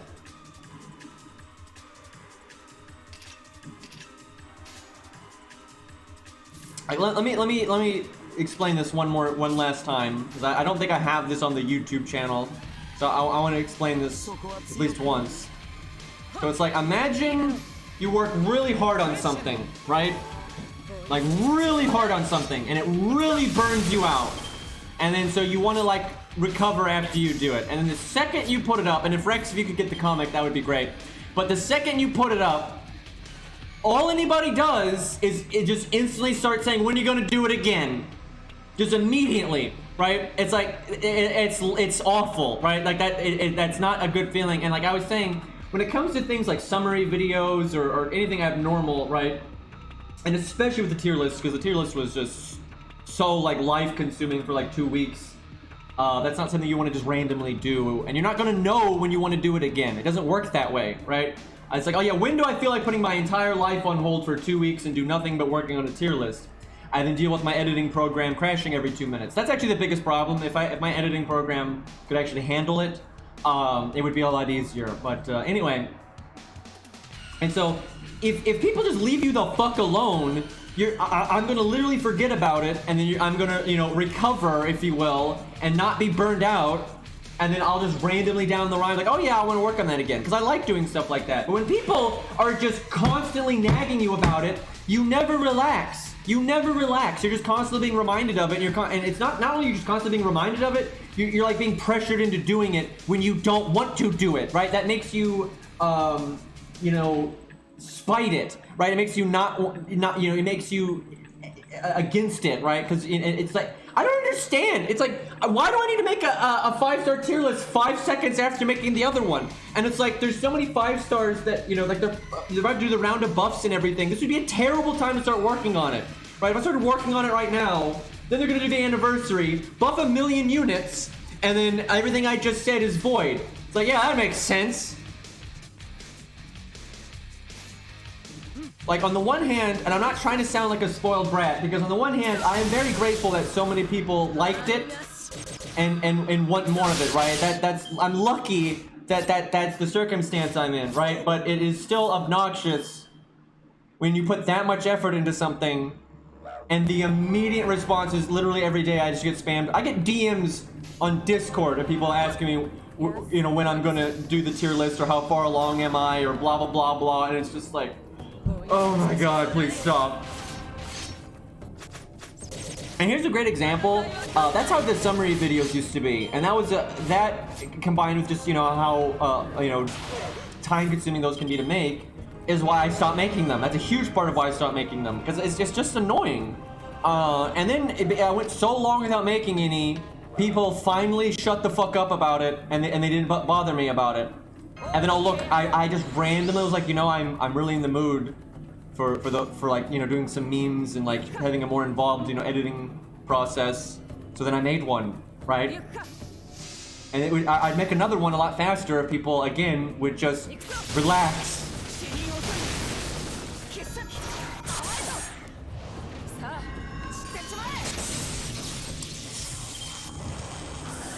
Fork. Well, at least nobody died. I was really, I was really hoping Rama would kill that.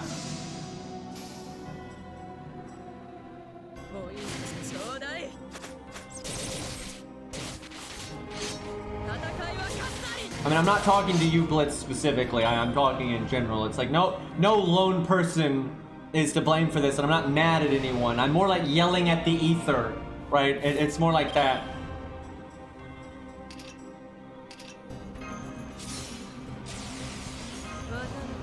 There is no way I just, that was not right. I absolutely should have given that buff to 100 Face.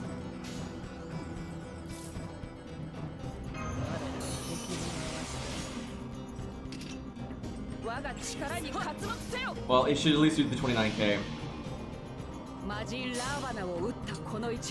I'm yelling to voice Shiki, obviously.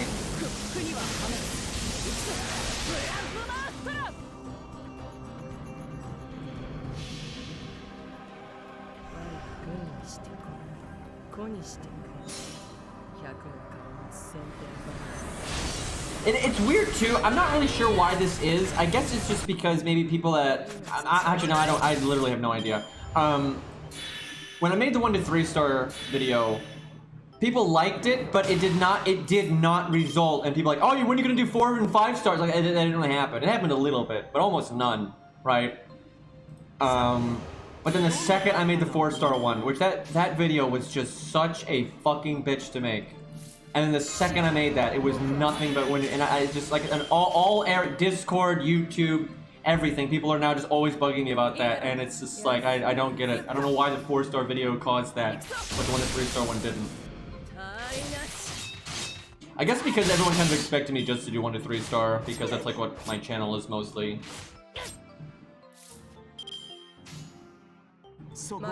For real though, a big part of why I don't want to do it is just because it was, and I'm not even sure why. I think some of it is because my editing pro, I use Sony Vegas Pro 13, and that's really old now. Like, that is really old now. And it seems to struggle with certain video formats. Like, you can put them in the program and you can edit them and stuff, but it seems to really struggle with them. And then with the, and it's going, in any editing program is going to struggle when a video gets to that size. Like, that's just, that's obviously going to be a problem. But that video was very hard to make just because the editing program would crash so much, and sometimes it would crash in a way where I could not reopen the project. So what I ended up having to do was, every time the video got to like 45 minutes, I'd have to render that video, that 45 minutes, and make it its own video. It's, you know, done and compressed and everything, and then do that every 45 minutes, like a checkpoint, if you will. And then at the end, then I put all of them together, then rendered them all together, because it just wasn't working. Like, it was just crashing too much.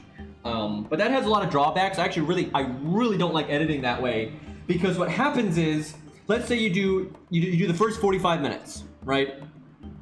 And then you render it, and the thing is, you have to. If you don't render it, it's the editing program will generally start crashing a lot, and then it's a huge problem. So you pretty much have to render it at that point. But then what might happen is later you might realize, oh shit, I messed up. I said something wrong. Or like, hey, maybe I wanted to edit in something, like, you know, because there's some editing in the video, right? Like memes and stuff. You might be like, oh hey, I could have done a thing there. But now that the video is rendered, you can't really do that anymore, and it's much harder to correct anything if the video is already rendered. Because for those that don't know, it's kind of like rendering it kind of like finalizes it. It takes like all the, because a lot of times in a video you have multiple videos going at the same time. You have multiple, you know, pictures and text and, you know, whatever, you know, edits you're doing, and when you don't render it, you can, you know, fully manipulate those things at any time.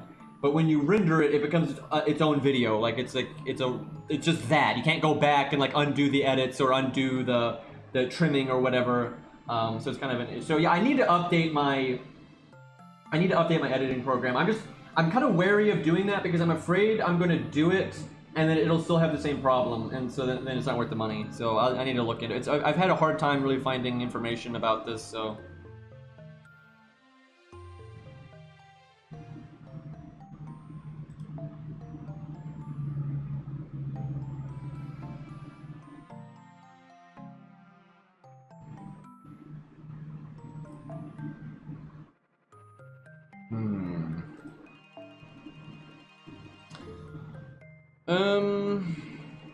There's only a few casters. Bringing Assassin is fine. I'll bring Ushi.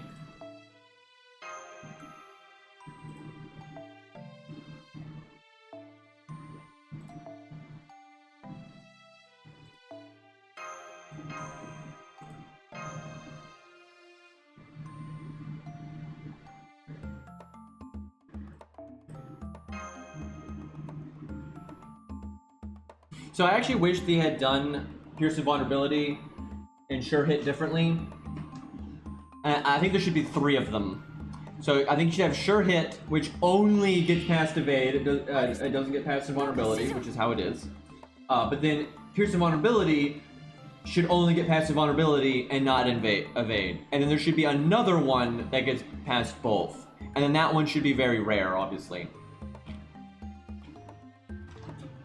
I think you need the 3 because certain NPs and stuff, they should work on both. Like, the whole point of it is like, yeah, you can't block this or stop it or whatever, right? That's like the thing. So having 3 just gives you the most options. Because if they want, let's say for example, they want Lantoria to be able to get through both, then you give her the 3rd option, right? And then if you want them to only get through 1, and it makes so it's not quite as good, but more niche, but a different niche than the Sure Hit, then you give them Pierce and Vulnerability, and same for Sure Hit for the opposite, right? Or the way they do it right now, it's kind of needless. Like, they could have everything they have now and more options if they had the 3 instead of the 2.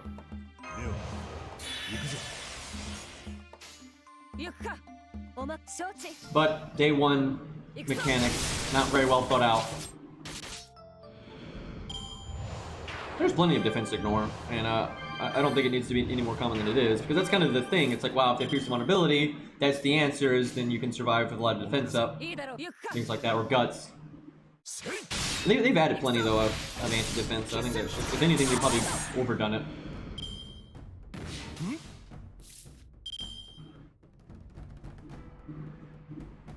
I love editing, man. It's a lot of fun.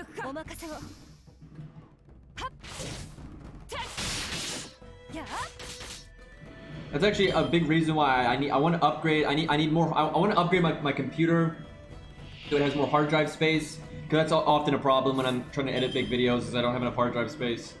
And I want a better processor and CPU and GPU and all that, because that'll make, you know, editing puts a lot of strain on your computer, big time.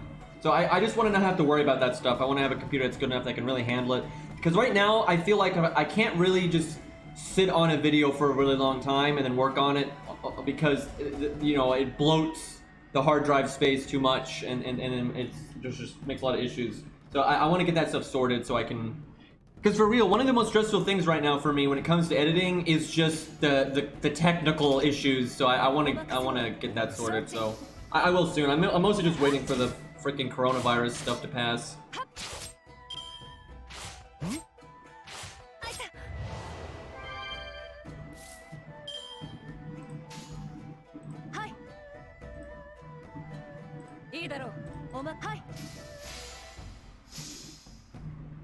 Yeah, they've done piercing vulnerability quite a lot. I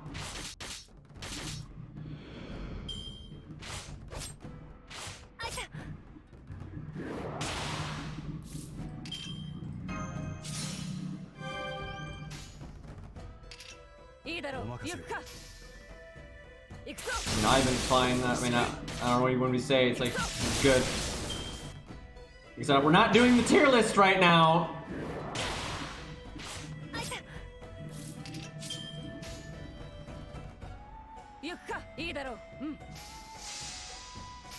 Sure, it's fine.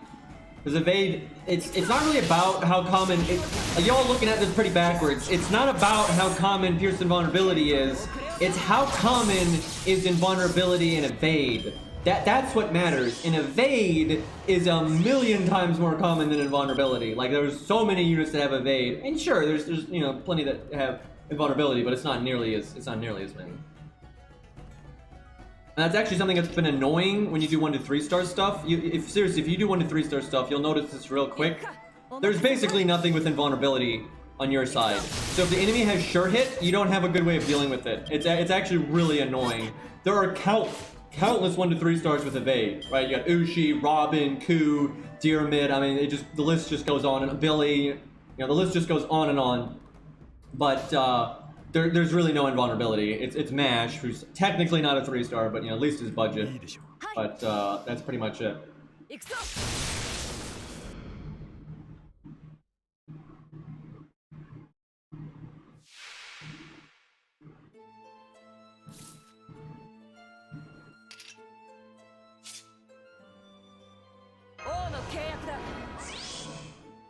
Yeah, Shakespeare, but that doesn't help. Unless you have Poster Girl, and that's why do you think Shakespeare Poster Girl is so fucking popular when you do, like, you know, 1 to 2 star stuff and even 1 to 3 star stuff? It's because, you know, he can actually save your team and then support them and give you battery and has invulnerability if you want him to live longer. But like without Poster Girl, and let's say the enemy has a pierce invulnerability NP, there's no way to guarantee it actually hits Shakespeare. And then Shakespeare, and see, this is the problem. This is the problem. Okay. Let's say Ushi had invulnerability. Ushi's a DPS, so she's probably the one you really care about not dying in like a real like clutch moment. So it's like, okay, the boss has pierce invulnerability, but as long as Ushi doesn't die, I'm good. And you know, or I'm sorry, the boss has sure hit. Excuse me. So if the boss has sure hit, and I don't care if the other 2 units die, so you have Ushi use her invulnerability. So if the boss attacks her, she lives and nobody dies. That's awesome. And if the boss attacks someone else and they die, that sucks, but your most important unit didn't die, so you're good. Shakespeare's never that, right? It's like, oh, guys, don't worry, Shakespeare lived. He'll get the boss for you, right? That's not a thing. That's not a thing. Yeah, there's Babbage, but similar situation to Shakespeare, honestly, especially because he's a caster and that's just so specific. But yeah, there's just... most of the real staple DPS and stuff, they don't have invulnerability, so they're very susceptible to those to sure hit gimmicks. Because sure hit gimmicks are pretty common. There's been a lot of bosses that have either sure hit on their NP, or they just cast it, or it's literally a gimmick like when you break their health bar or whatever. There's so much sure hit on boss fights. And then budget units have just evade for days. David gives evade to the whole team. That ain't gonna help, right? It's like there's just so much evade for low stars.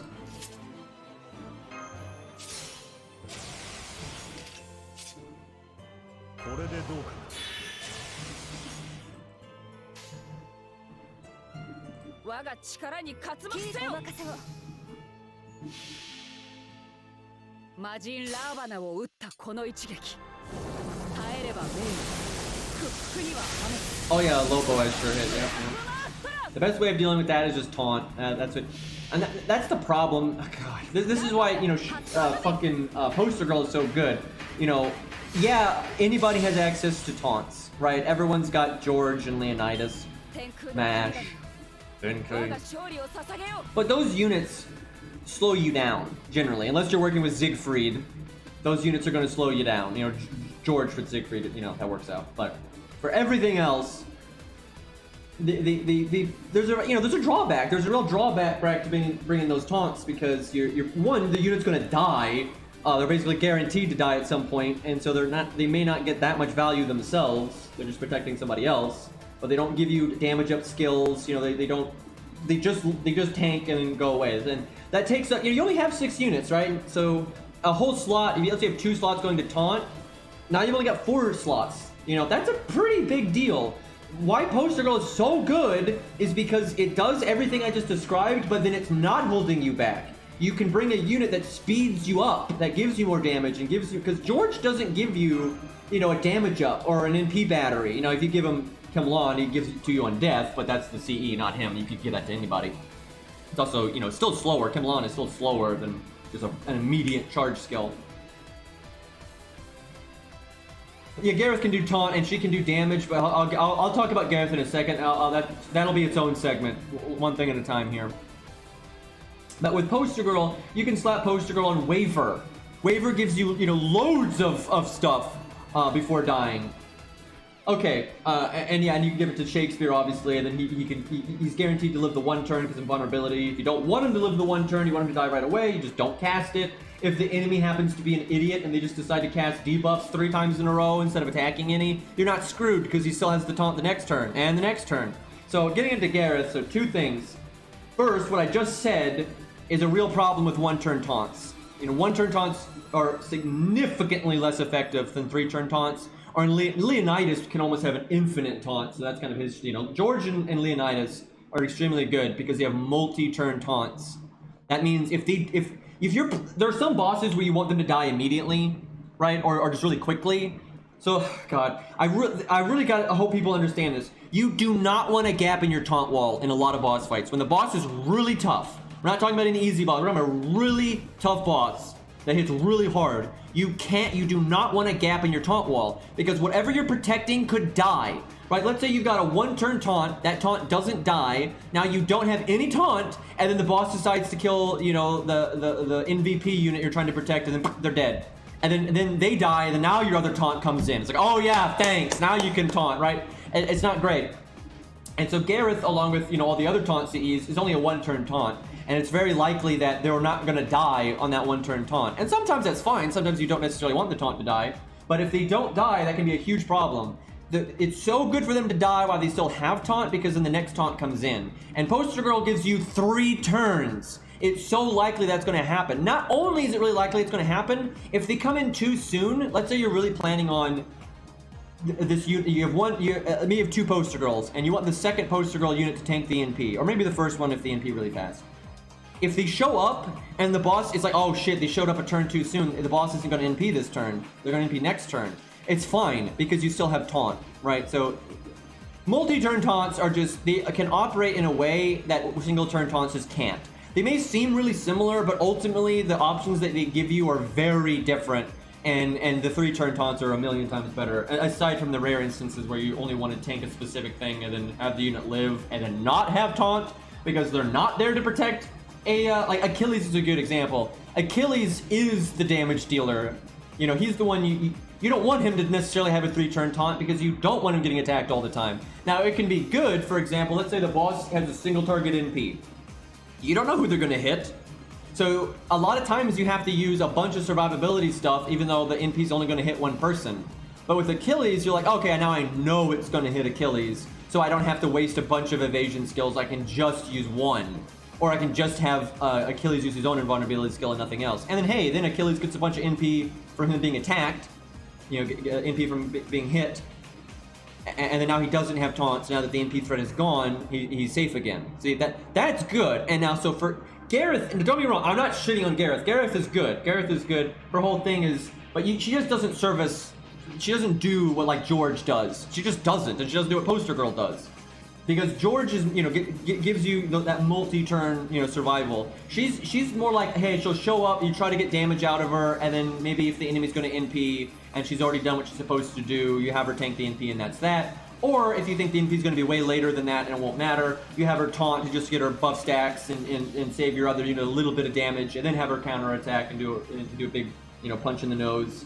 And then if she dies, whatever, right? Like, those are good options. That's nice, but it's pretty limited to when you're fighting Berserkers or when you're fighting Archers, stuff like that. It's not half as flexible as St. George's or Poster Girl.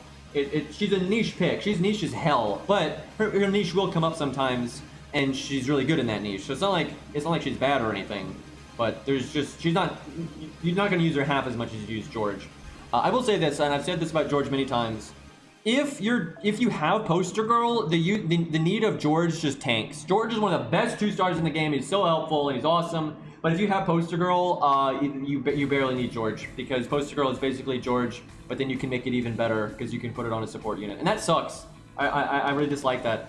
George is one of the only characters like that, where he's just this awesome bronze. It's so helpful, but then he becomes almost completely pointless if you have Poster Girl. You'll still use him a little bit because he can always live for those 3 turns if you want him to. Where maybe you're fighting a boss that just does so much normal card damage, it's actually really hard for them to live 3 turns, or even 2 turns, and you want them to live 2 or 3 turns. So it's not like he doesn't have use when you have Poster Girl. It goes down dramatically. It goes way down. Yeah, this song's really good. The soundtrack for this game is really good.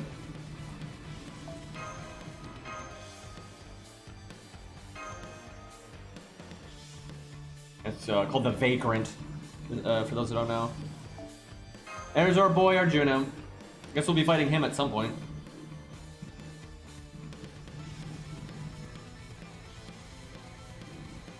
Basically, no one slots Poster Girl. That's almost no one slots Poster Girl. I was talking about this before. That's what I was saying. When I make my list, I try to make my support list the kinds of units people would want for main story and for challenge quests, not for farming. And I don't care that means I get less FP. I don't need FP that much. I'd rather be reliable. That like, oh hey, yeah, Green's the guy. I'll at least have good units slotted for CQs and stuff. Instead of, because like, whenever you're stuck on a really hard challenge quest, or Zeus, or Demeter, or Aphrodite, or whatever, if you're looking for something to summon, they're always going to have like QP up, Bond up. You know, nobody want like that. That doesn't help at all for when you're fighting a hard boss, and it actually can make support so much weaker. The difference between like a Poster Girl waiver or a Golden Carp waiver versus, you know, fucking Bond up waiver is massive. Or 2030 waiver, and say for Scatty, Merlin, you know, Mozart, everything else. So yeah, it kind of sucks. The only, for me though, sometimes I don't slot Poster Girl during challenge quests and stuff because I'm afraid nobody knows how to use it. Like, for real, I feel like a lot of people will see Poster Girl on, like, Waiver or Scatty, and they wouldn't know how to take advantage of it. Like, oh, this sucks! The support's gonna die because you have taunt on them, right? So, I don't slot it that much. I normally go with 2030, Golden Carp, or Event CE, or something like that, if there's a hard challenge quest going. Yeah, normally, you have to be able to contact the friend, like, through Discord or something. Like, hey, can you slot your Waiver with Golden Carp? And most people will say, oh yeah, sure, right? Because a lot of people do have a lot of 2030 or Golden Carp or whatever. But if you can't, if you don't have a way to ask them, they won't do it. Like, most people by default are just gonna slap,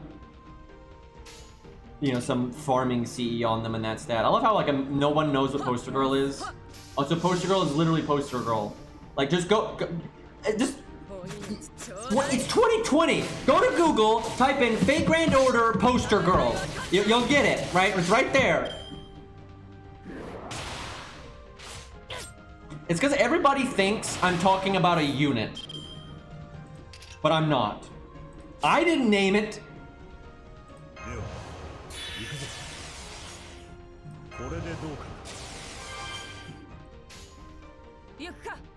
It is true that it's technically called Gura Poster Girl, but you don't. First of all, that's a mouthful. Second of all, if you search for it, you don't need to do that. Like, you just type in FGO or FGO and Poster Girl, and you'll get it. You don't have to be technical. But yeah, it's true. Technically, it's called Gura Poster Girl. But...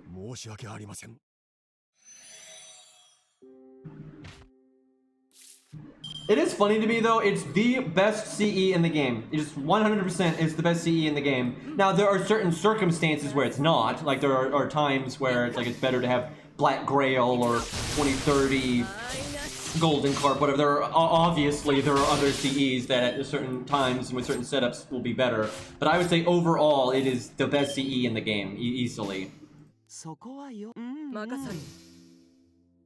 It's actually really annoying. It's really annoying that it's that good because it's not a CE that everybody could have. I wish it was like, you know, 2030, where you could just get it at any time, because that way if you've been playing the game for a long time, you're going to get it eventually. But because it's a limited, you know, so many people won't have it, and then it's not... And there's a lot of limited CEs where their effect is like, it's mimicable by other things. Right? It's like, oh yeah, you don't have this, but there's a million other CEs that are really similar to it, and it can enable a very similar team. Golden Carp's a good example of that. Now, Golden Carp's a free event CE. That's not the same as a limited time Gacha CE. Because as long as you were playing when it was out, you got it. That makes it way... Like, I've seen people act like Golden Sumo is, like, more limited than a limited Gacha CE. That's fucking stupid. Like, that's objectively wrong, right? Because in order to get... you know, Poster Girl, for example, you not only do you have to have been playing when it was rated up, but you have to have actually rolled on it and then actually gotten it. To get Golden Carp, you just had to be playing when they added it, and then you get it for free, right? This is obviously really different, right? But I see so many people act like Golden Carp is on par with Poster Girl. Like, it's absolutely not. That's not the same thing. And then I see people trying to say like 2030 is on par with an apps. That is like, that's like the least, right? Like, because 2030 just anybody can get it any time. Now it's not, you know, you can't just get it for free like you could, like, I don't know, Golden Sumo, for example. But you know, you have a chance at it, you know, every single time you roll. But yeah, something had to be the best CE, something had to be really broken. That always happens, and that's fine. I'm just annoyed that the thing that ended up being really broken and being that good wasn't free and is limited, so that was kind of lame. And it's so busted, it's not like they're ever going to add another thing like it. That's the thing. Like, a lot of times they'll add a CE, and they add other things like, oh yeah, this is super similar. It's roughly the same thing. You know, maybe a little, you know, apples and oranges, and maybe a little bit better, a little bit worse. But I don't think they're ever going to add a CE like Poster Girl again. I don't know, maybe they will just for the monies. Because it is very game-breaking and they're quite aware of it. But they like money, and making another CE like it is a good way to spend money.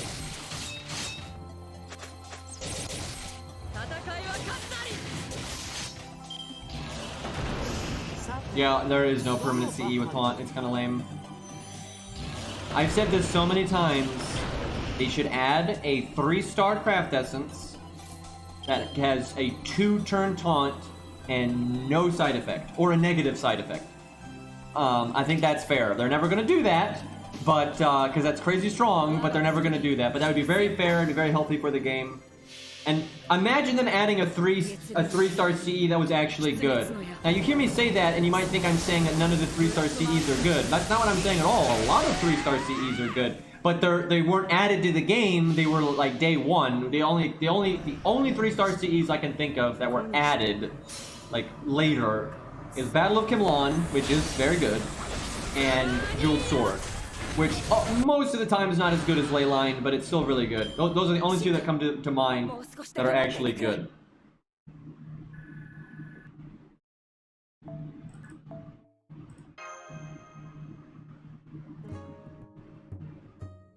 It's called Leyline, not Dragon's Meridian, and Leyline is day 1. It's not. It was not added,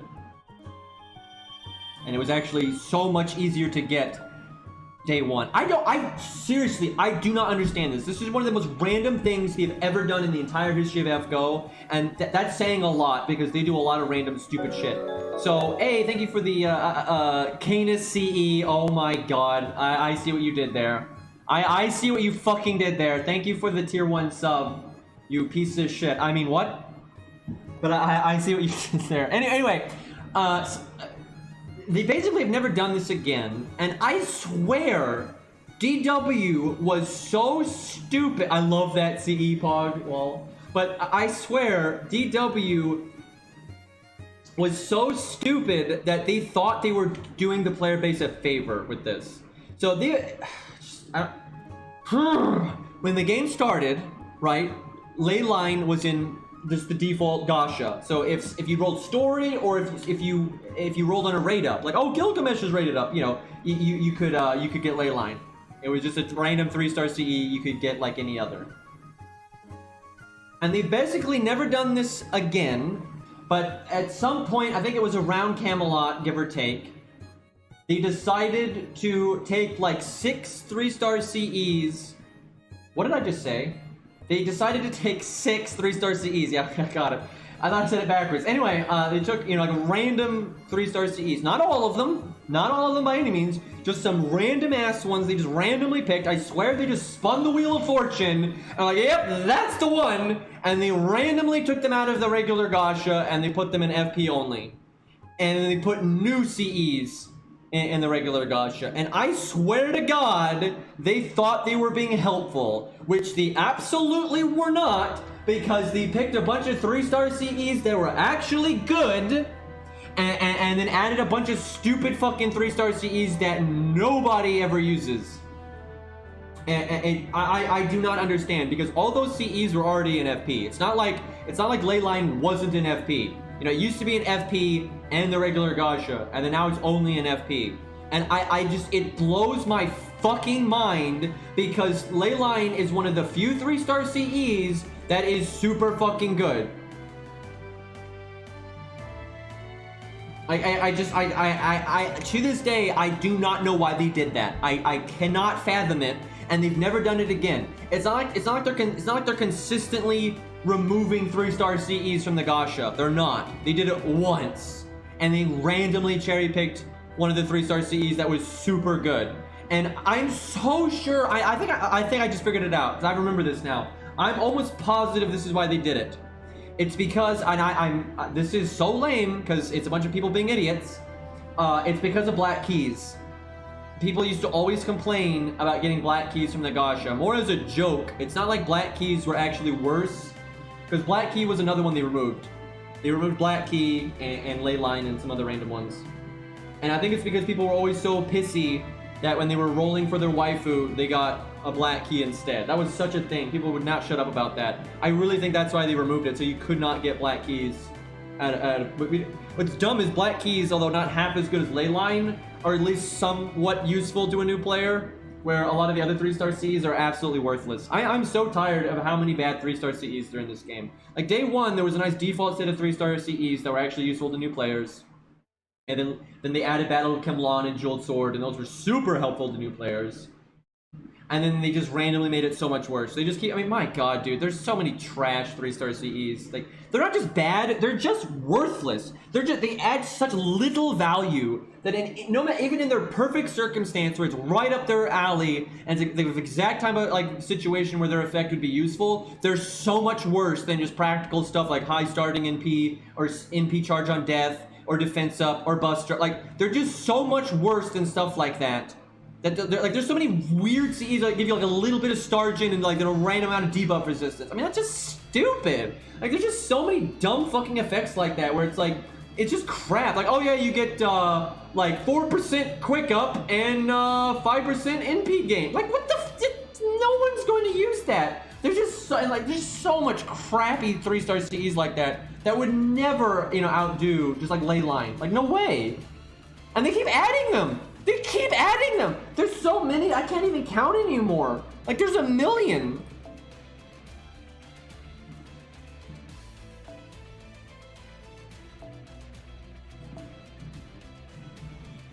Ushi's like our go-to thing when we're at neutral, so.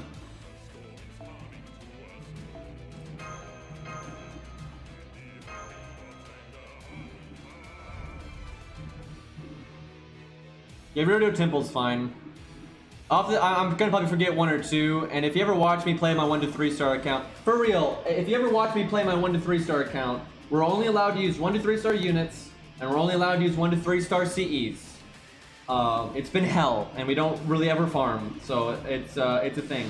Anyway, you'll see pretty quick which 3 star CEs are. Oh. Okay. But yeah, you'll see pretty quick which 3 star CEs are actually worth using, and a lot of them are really niche, but they're still useful. So the standard ones that are useful really often is Leyline, which for you NA plebs, it's called Dragon's Meridian, which is so fucking stupid. But anyway, Leyline, you know, 50% starting NP, that's really good. Battle of Kimlon, 15% charge on death, that's great. Jeweled Sword, you know, 40% starting NP gain up. Ryodo Temple, 30% NP, starting NP, 15% NP damage. That one's really good because it's like the only 3 star CE that helps you get your NP quicker and then gives you some kind of damage up. Because, you know, Leyline is 50% starting NP but no damage up. And then all the other damage up ones don't have any starting NP on them. Like Black Keys and stuff like that, they don't give you any starting NP. So if you have to either pick between damage or speed. You can't have both. And Ryodo Temple is the only thing that's kind of both. The issue with it is it's kind of bad at both. It's not that much damage up, and it's not that much starting NP, but at least it's something. So yeah, Ryodo Temple's good. All the Black Keys are good. Very niche, but they're still good. The one that gives you a 3-turn attack up is good. Crazy niche though. Parted C is good. 1-hit evade. It's not good on DPS by any means, but it's good on your supports like Mozart and stuff like that. Just what you need. Mozart might show up from the back row a little bit too soon. It's not quite time to use the art up for Robin or to make all the crit stars. So it means he's probably going to live for at least 1 turn because of the evade, so that's nice. Let me think, what else? Those really are the main ones. Other than that, there's not much. There's a few other ones here and there, though, that are all right. But those off the top of my head are the ones that you actively use. But it really is Leyline. That Leyline is better than all the other ones by so much. Oh, you could bring 6 Leylines. A lot of times that's the way to go. But yeah, Leyline is the best. And then not Ryodo Temple. Kimlon is really good, but you're probably only going to bring 1 or 2 of it, just because of the kind of you put Battle of Kimlon on your George or your Mozart, you know, because maybe Mozart is not going to show up too early, and you want Mozart to show up and do his thing and give your guys more damage, and you don't want him to live, right? So you don't care if he dies. You might be like, oh hey, if he dies and gives me some extra NP charge, that's nice. So stuff like that. Yeah, I said Jeweled Sword. Bond CEs are not 3-star CEs, they're 4-star CEs. Also, most Bond CEs are bad. Some of them are good, but most of them are bad.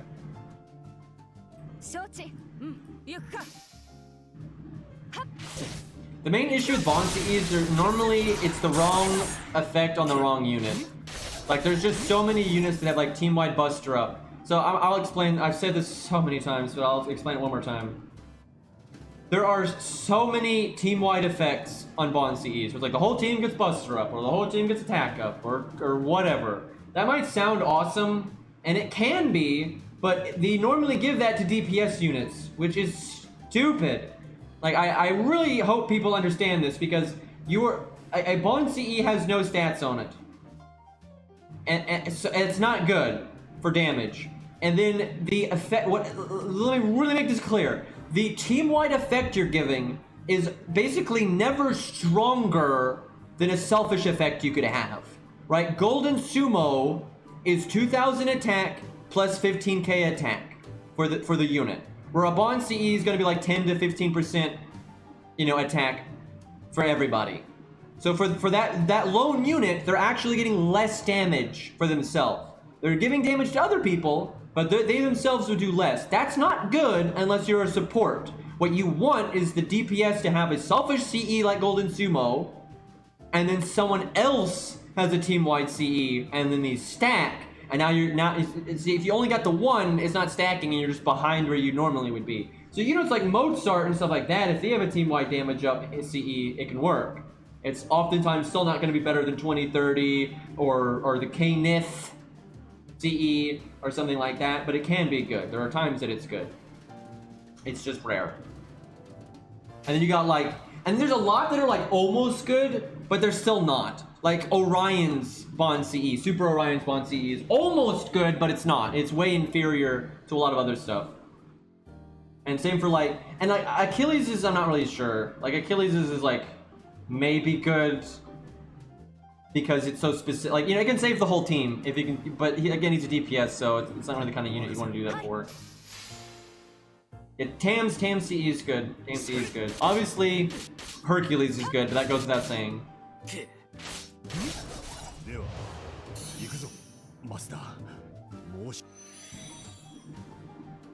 It's not a big deal if they have to be in the front line though, because for instance, if you're using Tam, you want her in the front line because she can't use her art up and all that stuff if she wasn't. And honestly, that would be too broken if you could do it in the back line. You could just front stack the first 3 units too hard, and then you'd never have a unit die. And then why? That's just way too strong. That's just way too fucking strong.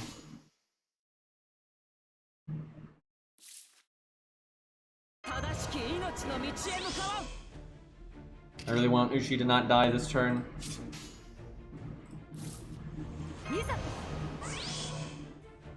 I wouldn't really say Hijikata's is good. It's good if you just happen to be missing a lot of the comparable CEs. There's a lot of other CEs that are just way better than it.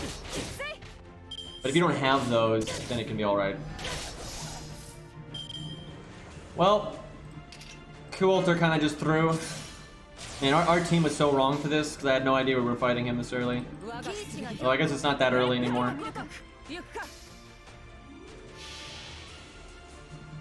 Now, Hokusai's again, it's like you want that on somebody else. She's so much better off using, you know, Drunken Jolter, Painting Summer, Golden Sumo, you know, some, just what, I mean, that kind of stuff is just so much better. Anytime it's some kind of like NP up, or attack up, or art up, it's only good on a support. That kind of CE is never going to be good on a DPS. Same thing, and yeah, same for words. Coulter, his Bond CE is only good if you don't have a regular Gut CE already, right? If you don't have like the Nerofest Gut CE. You know, three legs, 2 goddesses, or 2 goddesses, 3 legs, or whatever, or the later one, the Gilfest one that has crit up and guts. Those are all way better. You know, if you don't have any of those, then it's okay, but it's way behind. Like a proper gut CE is so much better because those CEs have stats, which, you know, really adds up on a damage unit. I wish Bond CEs could not be leveled, but they just had a default stats, and I get it. Their effects are kind of, you know, extreme and stuff, so like you don't necessarily want them to have like really high stats. I think they should have 400 attack and 400 health. That way it's like you're still sacrificing. You know, you are absolutely sacrificing on the stat department. You know, you're definitely gonna have lower stats than normal, but it's not like you're not sacrificing so much that it feels terrible, right? You still have to like factor it in and think about it. But I think 400 is really fair. You get something out of it, but nothing crazy.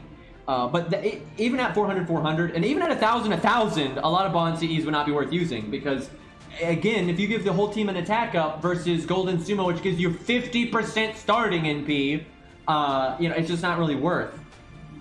So Bond CEs, it'd be nice if they had like 400 stats or 500 or whatever. But the effects just need to be better. Like the effects just, and it's not even that they need to be better, they need to be more tailored to their unit. There's a lot of good Bond CEs that are just on units that don't make any fucking sense. And look. So there's a lot of DPS units that will give like the team 15% buster up. You know, it's stupid on a DPS unit. But then you've got Shakespeare. That would be awesome. If Shakespeare gave the whole team 15% buster up, that would be fucking incredible. Right? Because he's a support, and then he has a team-wide buster up as well. That'd be great, but no, he gives them NP gain up or something stupid. Like, it's just, it's silly, right? It's so silly.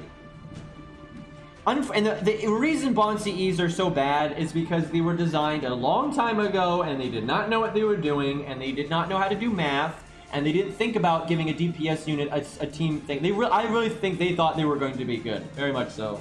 And then now they're in such an awkward situation where they have this army of Bond CEs that are just absolute trash.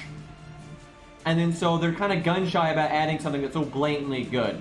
So what they're trying to do now is like add Bond CEs that are like kind of good, but not necessarily amazing, just kind of situational, like Super Orion's Bond CE, which really is just, it's so inferior to Golden Carp that why would you use it? But anyway, that's what they're kind of trying to do, and it's because they're lazy. They're like, they know they need to revamp them. They know, but they don't want to. So it's just a relic of the past. It's really awkward and bad and stupid and designed like a moron, and you're stuck with it. You know, welcome to FGO. Just so many bad decisions. Like, it really is stupid. It's not like Bond CEs are easy to get, right? You have to work your ass off to get them, and it's like the penultimate reward for a unit you really care about, right? That's like the whole point of them. That's literally the point of them. And they're shit. For 95% of the cast. They're shit. Your penultimate reward is garbage. Like, that's so lame. That's why I like Angra getting a buff at Bond 10. That's a really nice way to reward people. And I've always said that's how you should buff the units that don't really need a buff, but it'd be nice if you could buff them, or it'd be more lore accurate if you buff them or whatever. Like, you know, Ku is so good, you can't, it's not really a good idea to buff him again. But he's not so strong that like you can't buff him. So if you wanted to buff Ku again, you should tie it to Bond 10. That way for the people that super care about Ku, they get a bonus and he's even stronger, but then just like the standard, you know, baseline Ku that most people are using isn't going to be that extreme and stuff. That's a really good way of like buffing people that like are on the edge, where it's like, yeah, maybe you buff them, but they don't really need it that much. I think that's a really good way of doing it. And that's really rewarding. It feels really good if you get a unit to Bond 10 and you actually get something. You know, or meanwhile, you get someone to Bond 10 and you get a picture. Like, that you could have looked up on the wiki and seen in like higher quality. Doesn't feel great.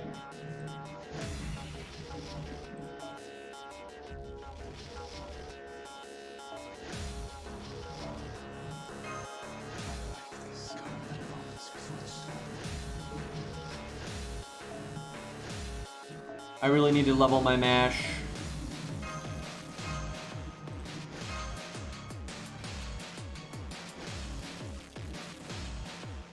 So I'm guessing you have exactly 5K scopes. It really just depends on what kind of units you have. Do you have a lot of units that have 20% batteries, so they get that, you know, they can empty right away with a regular K scope? A lot of people wait until they get one more K scope.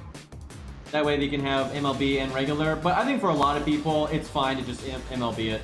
It's like, yeah, there's some situations where that might be an issue, but it's really nice to have the option to have a unit to be able to NP. Like, you can have Monohar, like, never mind farming. Obviously, it's really good for farming, but like, you could have a unit like Asterios and Monohari in your back row, and now the second that they join, they can instantly NP. That's great, right? There's a lot of units like that. But yeah, it's nice because you can have like a Rosh clear wave 1, and then, you know, Spartacus clear wave 2, and then just have your big 5-star that doesn't have an NP battery. Have them, you know, with K-Scope and just NP wave 3, stuff like that. So yeah, it's really nice to MLB it, but there absolutely is going to be a drawback. There are times where having 2 regular K-Scopes is definitely better than having 1 MLB K-Scope. Like, absolutely, that is a thing for both farming and challenge quests. So it's you kind of have to, it's a judgment call based on the other units you have and how often you think you need multiple copies of it. I don't think there's a uniform answer, really. Unless you're a whale. If you're a whale, I would say you wait, because you're going to get a sixth copy fairly easily. But for like for you to get that second, you know, K-scope, you know, who knows when you're going to get it.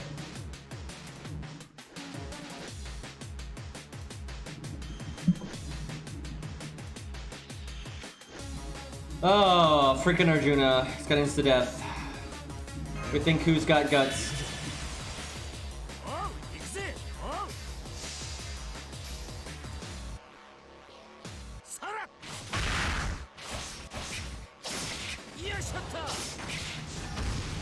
Whoa, I just turned my sound way up on accident. That's funny because Ku's extra attack is way louder than it should be anyway. Like, it's really loud. I actually turn it, every video I make, every single time Ku does his extra attack, I always turn the volume down. Every single video. But then I just turned the volume up, and that was pretty painful.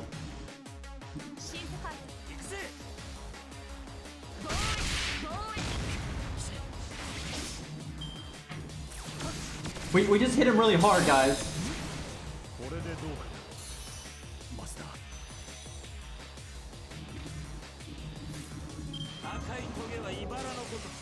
Watch Ushi get insta-deathed.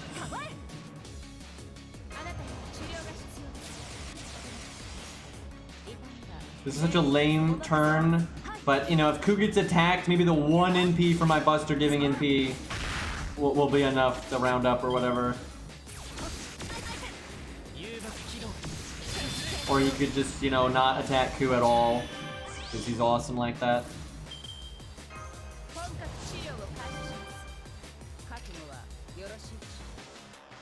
I could use Evade, but I'm just gonna use Nightingale's NP and see what happens. What's a real shame is if Nightingale had her upgrades, we'd be completely safe here.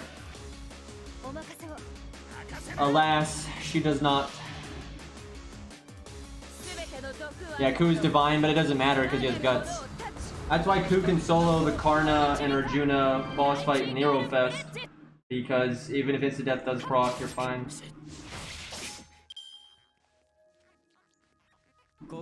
I know so many people that don't understand. I've seen this so many times in my YouTube comments, like the Lobo fight and stuff like that, where they don't understand that guts will save you from insta-death. I don't know why, it's kind of obvious that it would, but so many people don't realize that. Like, I remember there was a boss fight, I have no idea which one. This has actually happened more than once. But there was a boss fight where I was gonna win next turn. Like, next turn I'm gonna win. But the boss is NPing this turn. And their NP has insta-death on it. And then my unit has guts. So I win. You win no matter what, right? And then the boss NPs and insta-death doesn't proc, and then I win. And then someone in the YouTube comments like, wow, you just got lucky that insta-death didn't proc. And I'm just like it's stupid. It's like, no, I would have fucking won anyway. So yeah, we actually might have to reset. This is one of those times there's no way that I can have Hercules not get a whole bunch of value. Like, he's gonna get a bunch of value here no matter what I do. Because we're not really that far along. I think Ku could clean up and be totally fine here. But, yeah, I think Hercules is gonna do a lot. Ku would still be fine here, though, because he still has protection from arrows, for God's sakes, and it's back. And we've got the invulnerability from Mash and Taunt. So it's like, we're so safe.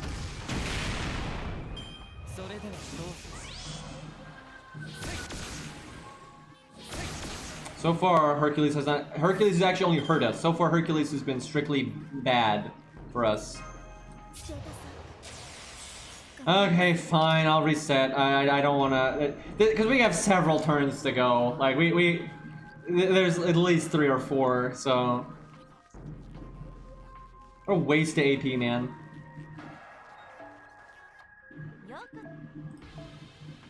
Also, I really want to get Mash's skills up.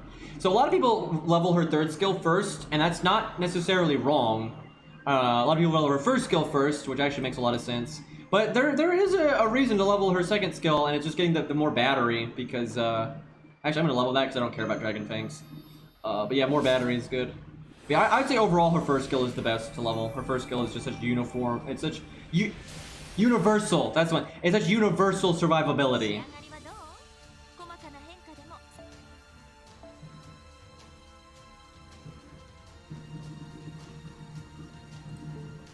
I mean, have we beat Camelot yet?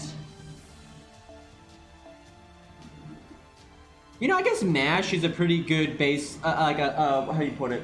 A guide for what level you should be. Whatever her max level is, I think pretty fair for judging what they expect you to be at.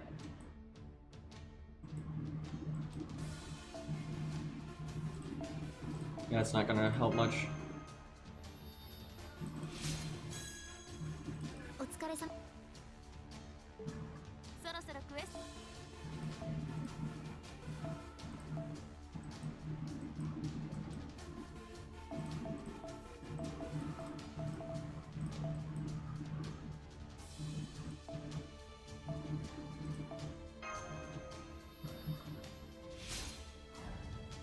Makes me sad. Pretty soon we're gonna get more faux items, and we're gonna give them to Robin. I want to give them to Ku, but it's really smart for me to give them to Robin. Actually, I should level Robin while we're here, because Camelot is coming.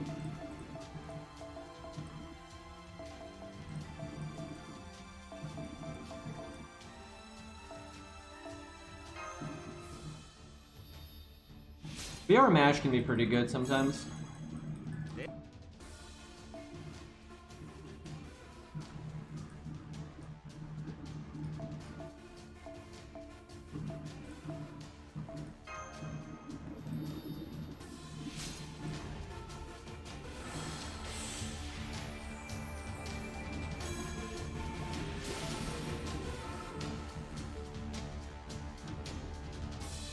Especially since VR Mash got buffed, she's just so much better now.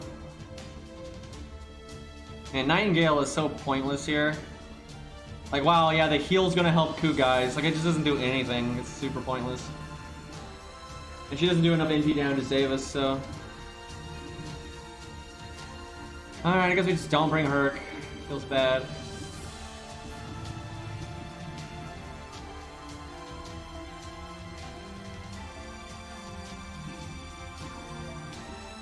Well, let me think.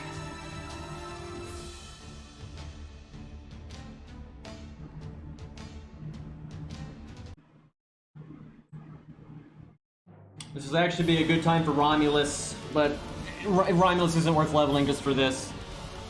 But being able to give someone guts would be good for the second NP.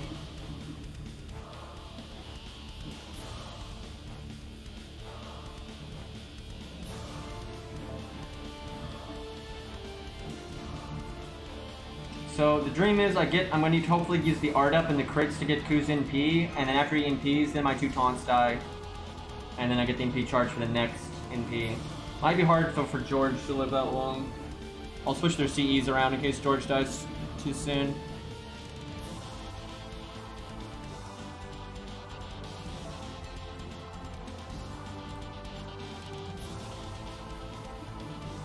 Although we're missing all that attack up and stuff, but it's not... I mean, Ushi's attack up is at rank 1, for crying out loud.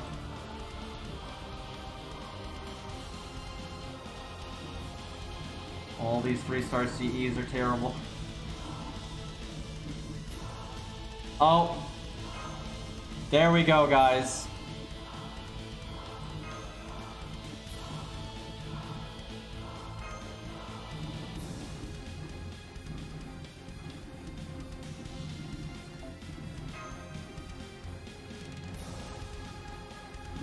Actually, I should have made that Ushi, I think.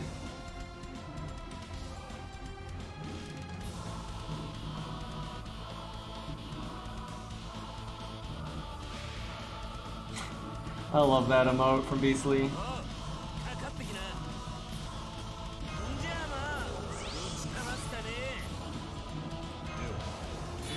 Well, I was really hoping this would happen on turn 2. That way I'd have some stars, because this isn't maxed. I don't make 50 stars right now. So the 32 stars plus, you know, 4 or 5 stars or whatever I made for previous turn would have been a lot better.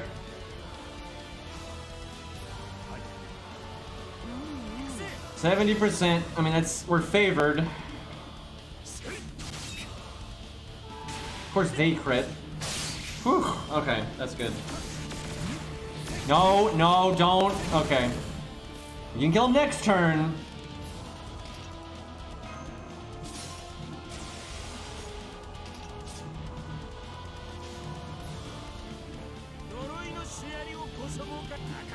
This was definitely a good decision though, because it'll help get our next NP. And because our Ku's not NP5, you know, and we don't have his NP upgrade, our damage isn't the best. Also, Arjuna's got a lot more health than a lot of the bosses prior, so they're kind of stepping it up a bit. Him and Ku Alter have noticeably more health. Although with Ku Alter though, he's a berserker, so you can use, you know, all of your best DPS, so it's kind of... It's not that bad. Because, you know, we could use Ushi, where she's, you know, not as effective here.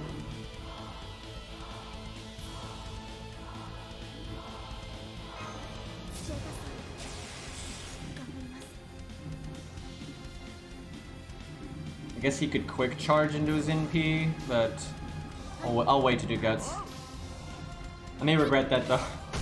I don't remember if his AI can quick charge or not. I know Arjuna does have a battery, I just don't know if his AI uses it here or not.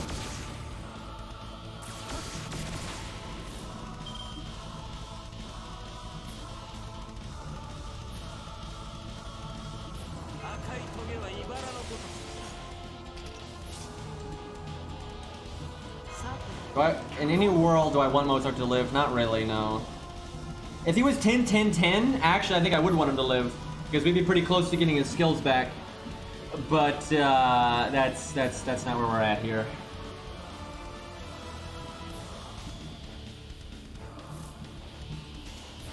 I'm trying to think if I want to taunt with Mash, just to give her the NP gain. But I'd kind of be happy if he hit Ku. Because we still have max protection from arrow stacks. It's kind of overkill. But, I mean, you want to use... Okay, we'll do it. Because otherwise I might use it on a turn where she doesn't have an art card.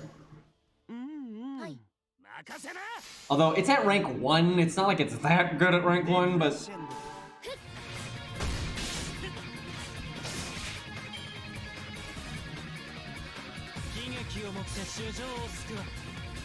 Necromancy on Mozart. Actually, that could work if he was 10-10. Or 10x10, really.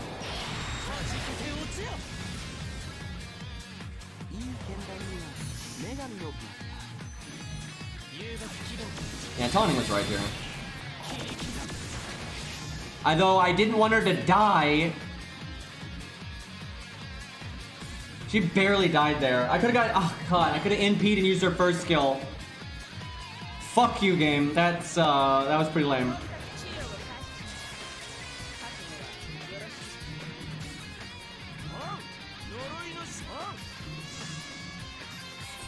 I know, Arjuna's attacks look awesome, dude. They ruined everything there, because seriously, we just lost several turns there. That was pretty bad. Like, I didn't want my back row coming in quite that soon. I really don't like Nightingale in this team now. It's completely worthless.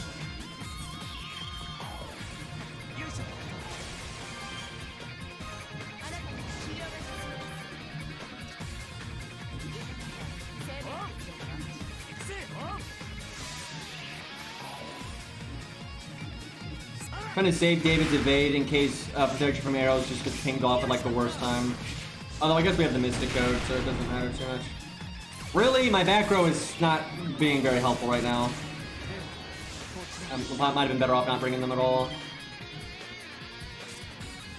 Watch David die this turn. That would be so bad. I think I guess I heal him? But then if the boss quick charges and it's still really bad, like...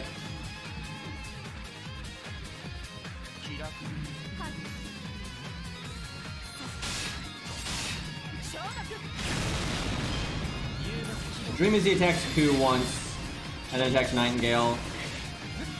Or just, you know, triple attacks Ku, fuck it. So now I wish I had healed Ku, so there was no chance of him dying. So I want to cast Protection from Arrows next turn, and then, actually I'll probably cast Mystic Code next turn, then Protection from Arrows. I think we win no matter what happens now at this point. Like, even if he procs to death, it's fine. Yeah, I like, did he ever attack Nightingale, ever? Like, literally, all she's good for is just being a meat shield. She has no use to me other than that because she doesn't have her buster up, we don't have a buster unit, like, she's completely irrelevant. All she's doing is taking shit away from my deck, which is bad. So yeah, if he never attacked her, then she was a strict downside.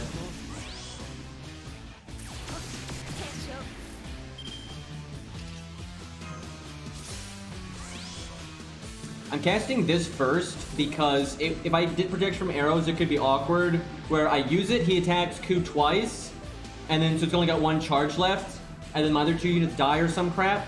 And then on the next turn, maybe he attacks 3 times, takes the protection from arrows off, and then like double crits, and then I die, right? Or if I do it this way, I'm guaranteed to get 2 turns out of it at least, or more. Because the one, you know, turn, I'm not gonna have to deal with the awkward thing of like having 1 evasion stack left and I'd want to cast the other evade. Like, I might as well do it now. Besides, the boss is over, so it doesn't matter. But I'm just going over the thought process there. Well,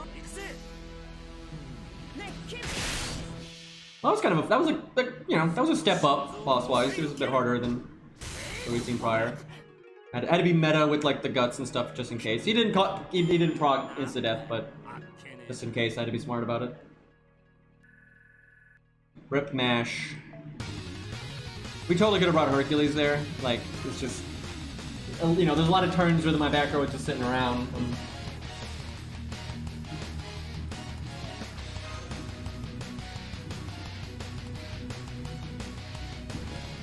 Everybody's scared of the nurse.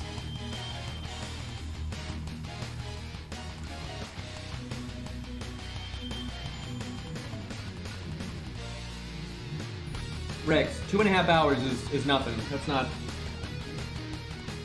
not worthy of a fun face.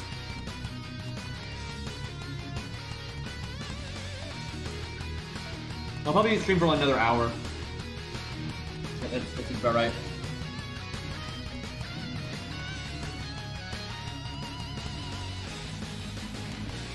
Fair enough, Rex. Fair enough.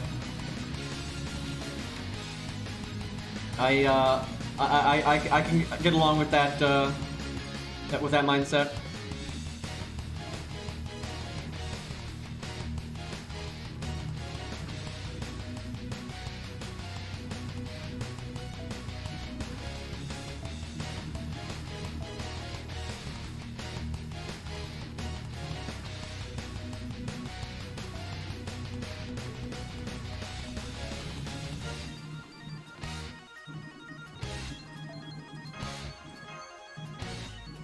Alright, let's go.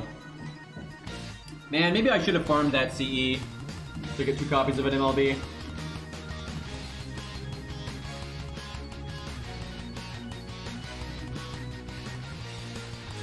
Yeah, I think America has Demon Pillar, yeah. You can fight it at, near the end, I guess. You normally do, but occasionally don't.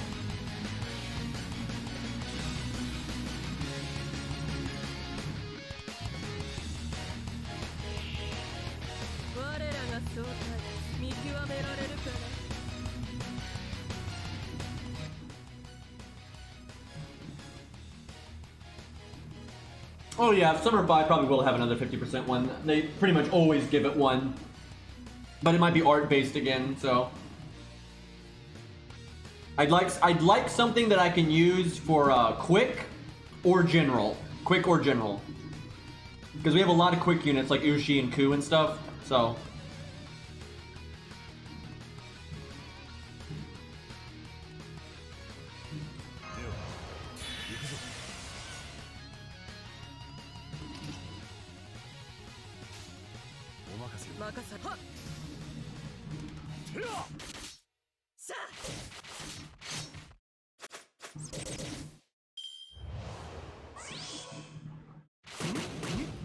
You can get, you don't have to get it through Chrome. You can get better Twitch emotes or FFZ. You can just get it from their own websites anywhere. Basically, it's just a way to get more emotes that everybody can see, and it's kind of nice, so. Like, you can get it on Firefox or whatever.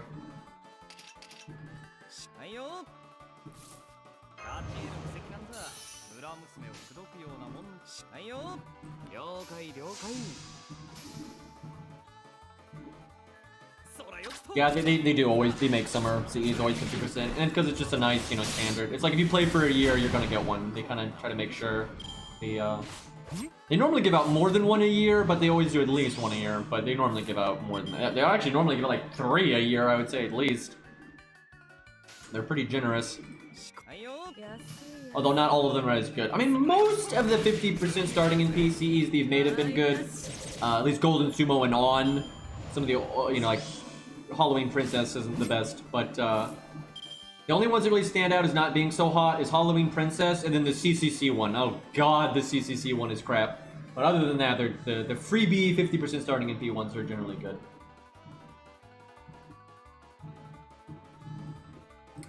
Well, I mean, it depends on your criteria. There's nothing in this game is impossible with 1 to 3 stars if you use, like, command spells.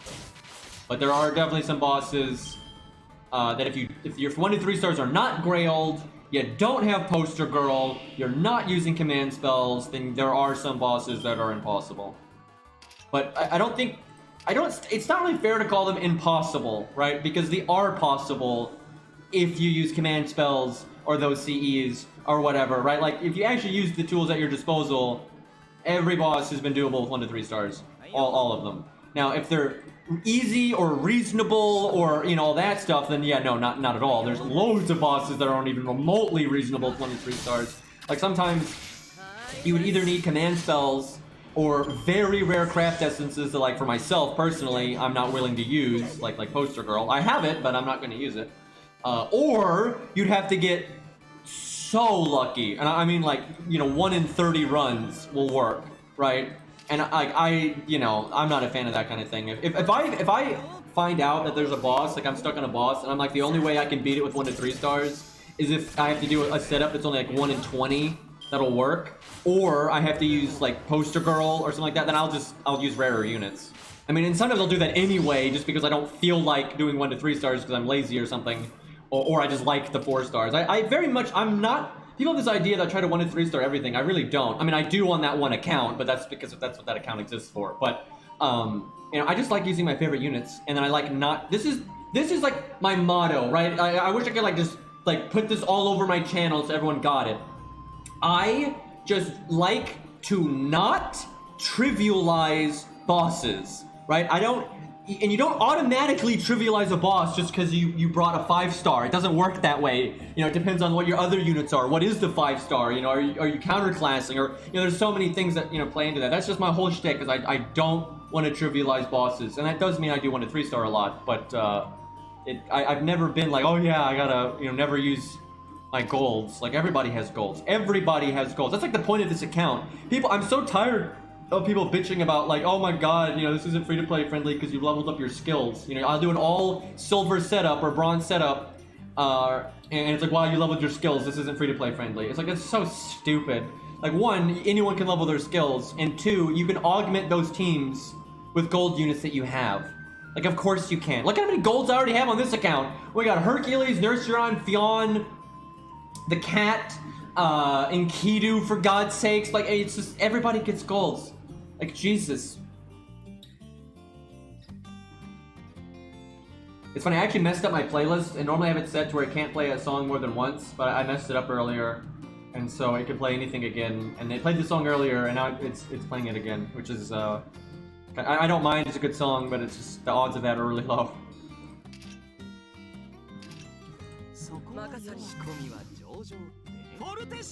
I think a big mistake people make is the fact that they only level their golds. That's such a thing. And then when I mean, I've seen it so many times when I watch someone stream. They only level the random golds that they get, and it's because you actually get enough golds that you'll be pretty busy leveling them for a long time, right? That's a terrible thing to do though, because you're unless you get crazy lucky and just through magic you get, you know, a gold for every roll. Like, oh wow, I magically got an AoE and a single target rider, an AoE and a single target assassin, an AoE and a single target archer, and then a support, and then, like, you know, a tank, and then like that's not gonna happen. And an anti-debuff servant, like, that's not gonna happen. Like, I mean, it could, I guess, but the odds of you actually, you know, filling out your roster with nothing but golds, especially as a free-to-play, it's just, it's not feasible. Like, the odds of that are terrible. So it's so much smarter, and that's what I'm doing on this account. It's like, normally I'd be leveling Lu Bu. I'd already have like a level 40 or 50 Lu Bu right now on most of my accounts if I was making a new free-to-play account. But I'm not doing that because I have Hercules, right? And that just goes for different things. You know, because I've got Fionn, I'm a lot less likely to level a lot of other AoE units now, especially like Hector or something. There's just, and like I said, if I wasn't a giant Ku fan, because I got Enkidu, I wouldn't necessarily level Ku. I might eventually, because I think it's really wise to normally have 2 of each thing, and then also if you get 3 of each thing, that's good. Like, you don't want to have just 1 AoE rider and 1 AoE assassin and 1 single target lancer. It's good to have more, because sometimes you need more than that. But you're not gonna need it for a while. Like, if I've got Enkidu, I don't need another single target lancer anytime soon, right? So I could focus on other things. But I'm focusing on Ku because I like Ku, obviously. And, you know, Ku is super good, but he's my favorite character, so obviously I'm going to level him.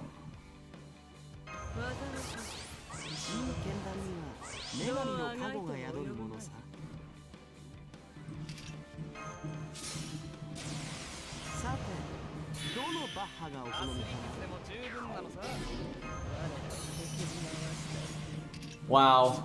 So I want to use... I want a Buster crit with Robin, And his has got the one card that didn't go anywhere. That sucks.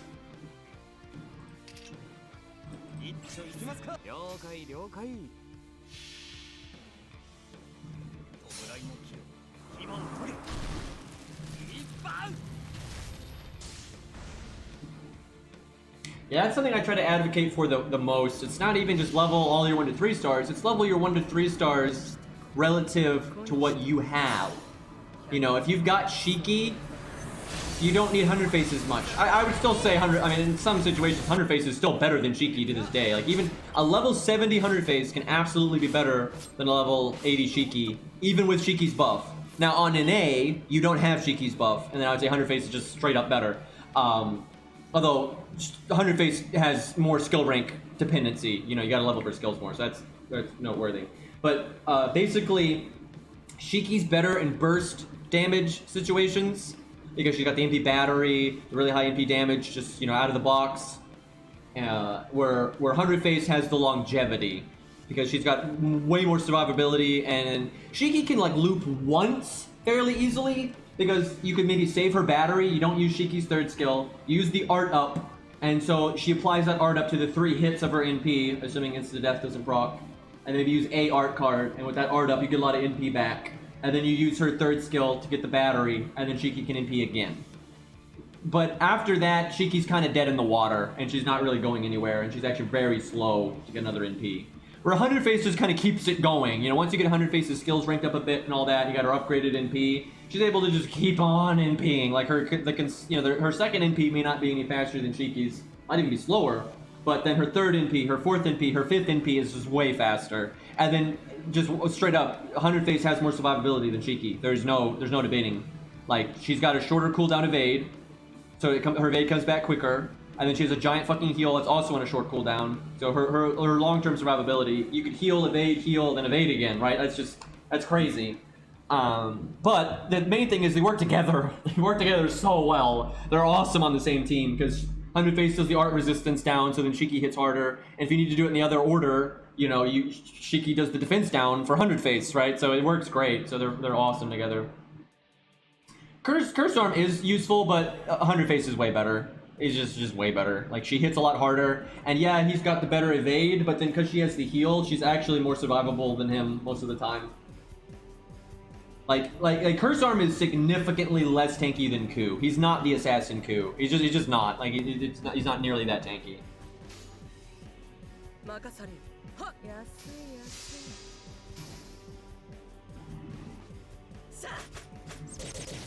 But Curse Arm is a nice, basically how I view him, and you'll seen this. Anyone that's watched my 1 to 3 star streams, he's a backup assassin, right? Our main assassin on the 3-star account is 100 face, 100%. But sometimes you need more than that. You need an extra, push, and that's Curse Arm. He's our backup assassin, basically. He's single target assassin number 2, if you will, and he's very good at that. He really is good like that.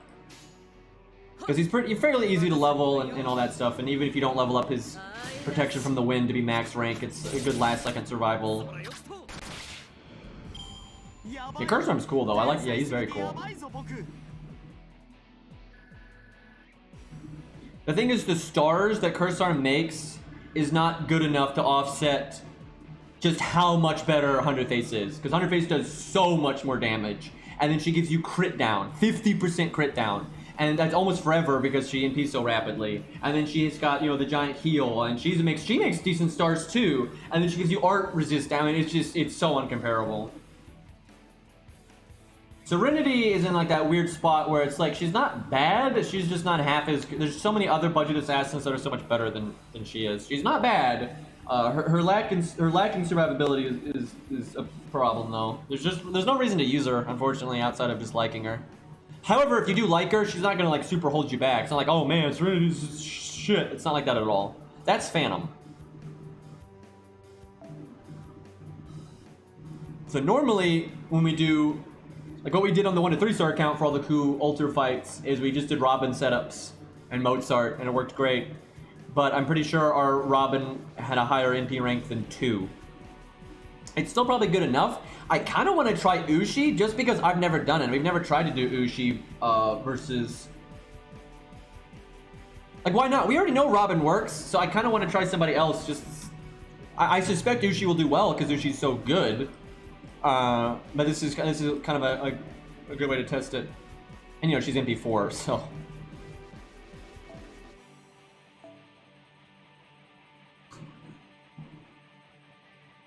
If 100 Face had 5-star stats, would she be the best assassin? I don't think so. It should be very, very, very, very, very, very good. But I don't think she would be the best still. Just because you got Jack and Lee and stuff, like and Kama, they're just so busted. There are times that she can be better than them, but there's a lot of times that they're better than her. But that would be pretty sick. It'd be pretty sick. However, for some people, 5 stars are worse because they're not MP5 for free. An MP5 5-star is obviously, you know, way ahead of an MP5 3-star. But everybody gets 3 stars in MP5. Where most people are sitting on MP1 or something of a 5-star. But if you, like I said, if you do get the 5-star to MP5, then they generally wreck 3 stars. We could do Herc versus Kualter. Chad, did we do it at least once? Because you fight Kualter a million times. So we could do this one with Hercules just to see what's up. And then the rest of them we could do with regular teams. Because it's like, you know, if we can do the later fights with regular teams, we could have done this one. So we might as well, if we want to use this one up that way, do it. I say we do it. I don't see why not. Because, you know, if there's any doubt that we couldn't have done it without Hercules, we'll just, you know, do the later fights, which are harder anyway. Oh, fuck. Oh, here, we just do that. There we go. I actually don't know what I want to do CE-wise.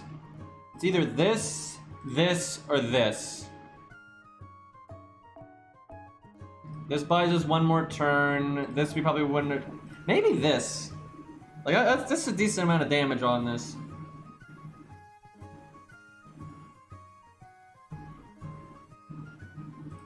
This is the higher stats. It makes our MP hit harder. I have no idea. If we were 10-10-10, it would probably be this. But, or this, but we're not. I'll try this. I'm kind of just curious how this does. Oh yeah, we don't have Anniversary Blonde. That sucks. Herc has a way to go. He's strong, but he can be much stronger. We don't have the right Mystic Code. We don't have his skills up, and the skills is a big one. We don't have command codes on him yet. We'll probably grail him to 90 too. I don't think we'll grail him to 100, but I think we'll take him to 90. It's just 2 grail. That is not... That is not Kualter.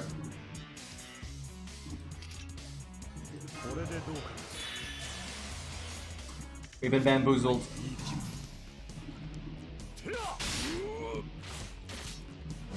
I think we do it anyway, just because I don't think anyone's doubting that I'd be able to beat this. This actually might be harder to solo with Hercules than doing a team, to be honest. Also, these hands are terrible.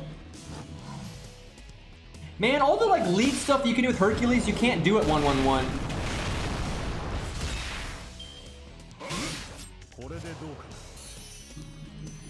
We may be in a bad way.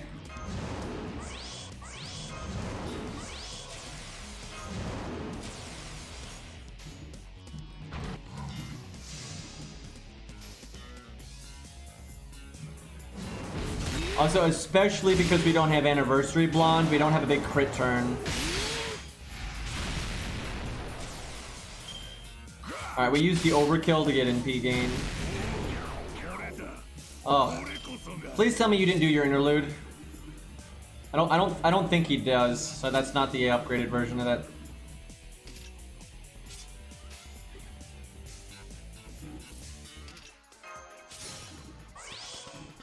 Try to get rid of the defense down before I got smacked. It depends on the fight. There's Kualter and Hercules are not directly compared to each other. It's funny, people try to do it all the time, but the type of survival they have is actually very different from each other. So certain stages reward a unit like Hercules more, and where other stages reward someone like, fuck, I should have saved evade for that. Because now I'm not going to get any use out of my heal. That was a pretty big fuck up. gonna wait for the attack down to go away.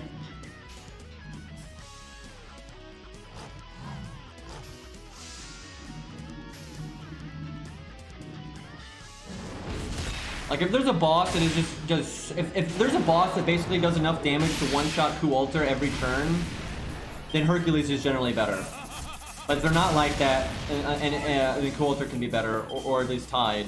And then if it's a fight where you're like switching screens a lot, then Coup Alter is generally way better.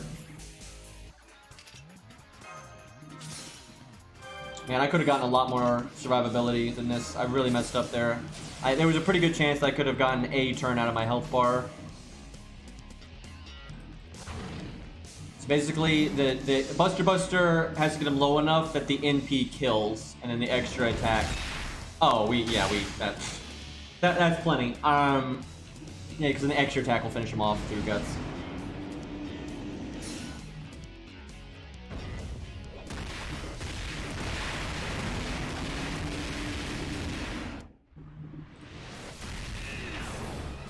Feels good.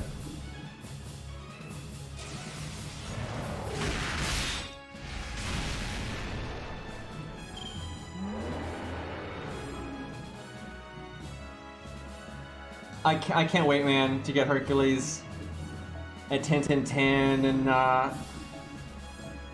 level 90, Bond CE, all that stuff. It's gonna be nice. You know what? We were all like, we weren't sure who we were gonna give our 4-star foe items to. The answer's obvious. What is wrong with us? Of course we're gonna give them to Hercules. I feel stupid having not thought of that immediately.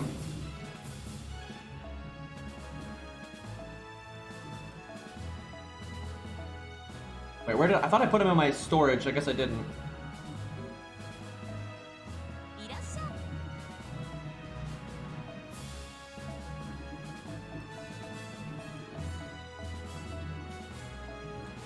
Beautiful.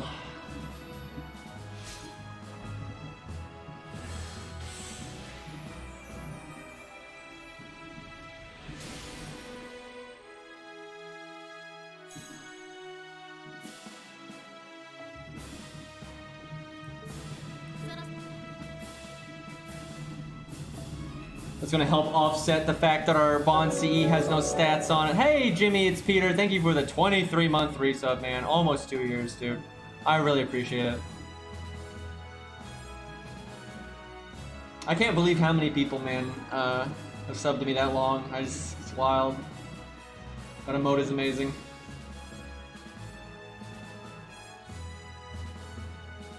Well, this isn't Coup Alter either.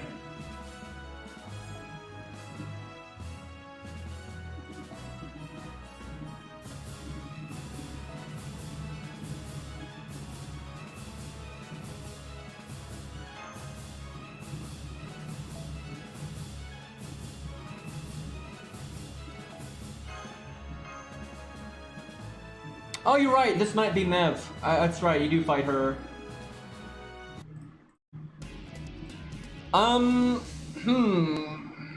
Yeah, I guess her trash is just the Lancer Berserker stuff.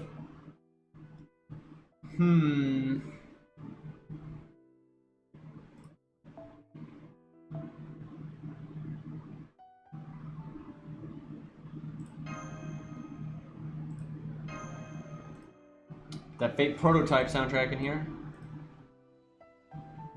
Work with Necromancy, indeed.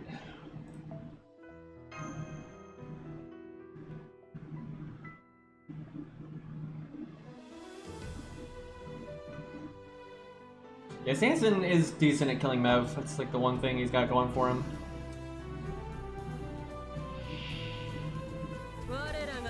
Okay, I don't think this is Mev. I didn't remember you fighting a bunch of Shadow Servants in America. I don't remember that at all, but apparently you do.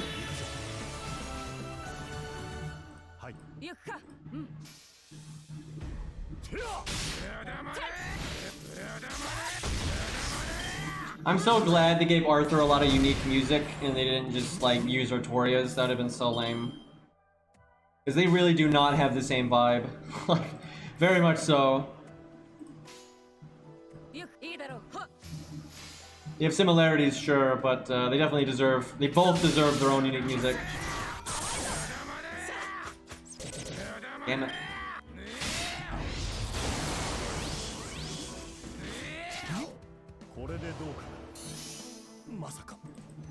Wow, he already died, actually.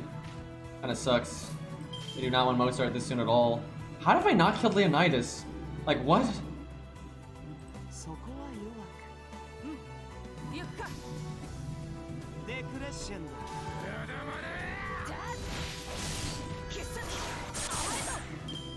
This could be really bad. I really did not want George to die like that. Yep. If I had known it was going to go down like this, I would have killed Lu Bu first. But I thought I'd kill Leonidas super quick.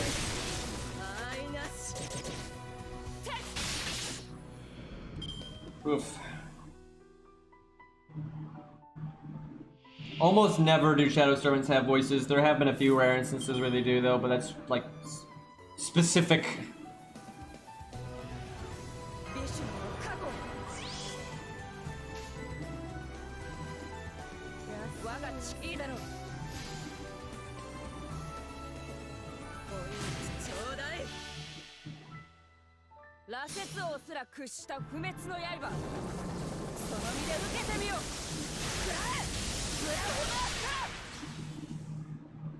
The music really clashed with that NP. Very much so.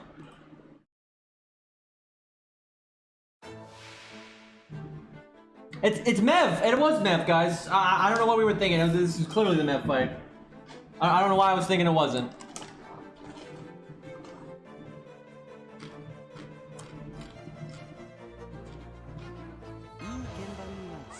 Kill it, yeah.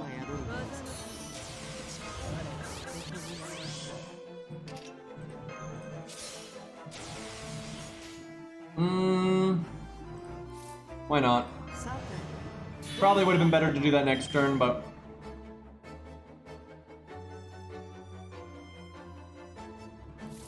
It definitely would have been better to do that next turn. That didn't really work out the way I wanted it to.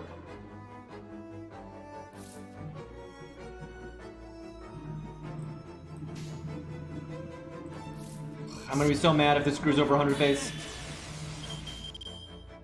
It kinda did. 10% down.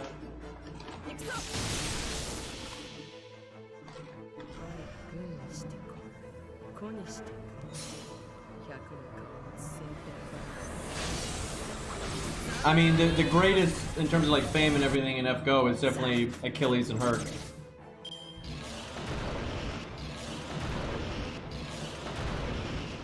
Perseus isn't in FGO. He is in Fate, but he's not in FGO.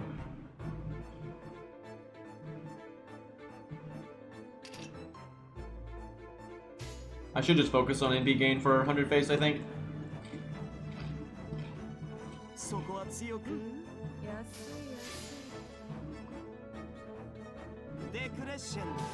Chiron, I wouldn't really consider a great Greek hero. I'd consider him more of like a mentor figure. You know, he's when people think of great Greek heroes, it really is not Chiron. He's kind of, you know, in the back.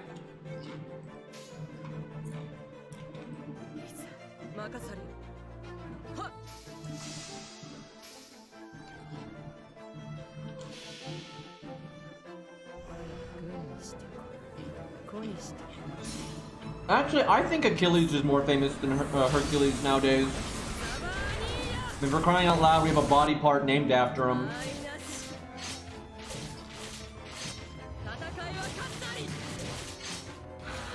It's close, and I think everybody kind of agrees that those two are kind of neck and neck.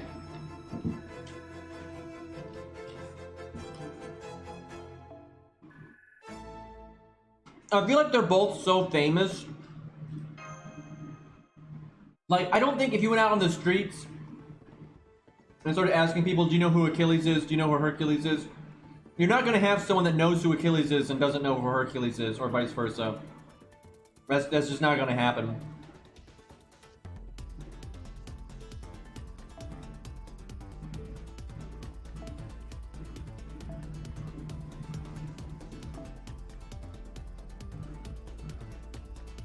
Guess this is fine.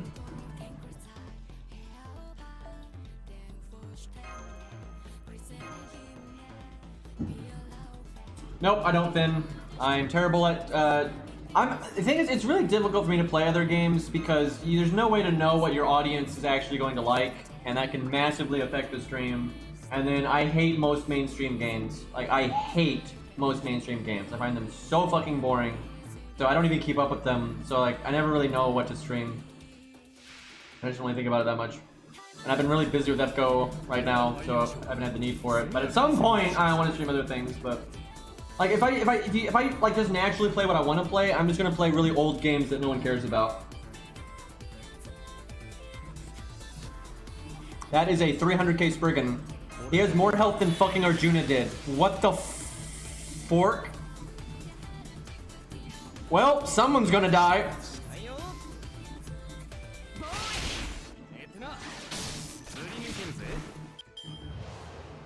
Why does he have more health than Arjuna did? Like, at this point in the games, and with how, you know, I'm keeping my level... This is why I keep my levels appropriate, though. If I was just, like, you know, power leveling and using my Herc and summoning my 100 Billy the Kid and all that, this boss would not be noticeable, where I have a feeling this is going to be noticeable. Don't kill George this turn. Oh my god. This is the worst fucking time to shuffle the deck. Oh my god. Just don't. You can kill him next turn. I swear to God, do not kill George here. Don't you do it. Whew. So if he had critted with any of that, George would have died. And see, this is why I knew I was counting cards and I knew this was my last hand, and this is why it'd have been so fucking bad if, because the deck would have shuffled and I would have missed all these, so that would have just been awful.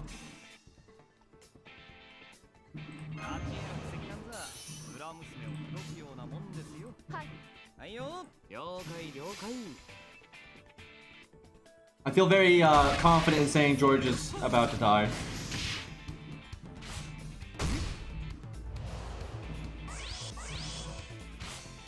Wow. How is he not crit? The fuck? That's actually bad, because now I don't have Mozart and I kind of want to not... Dude! Fuck you, Spriggan, he knew!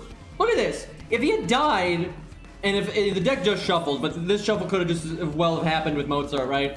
I could do Mozart's art up and crit start thing, and right now I could do quick art after the NP, and I still have golden rule.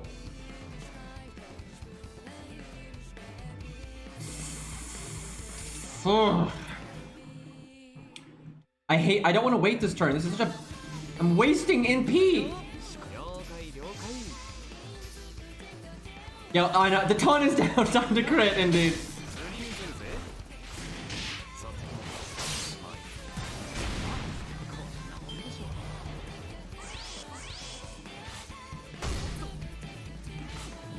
There it is. There. Oh my god, that sucks though. The battery went to waste. That's, ugh. There's a lot of lost value here. Don't even have an art card, man.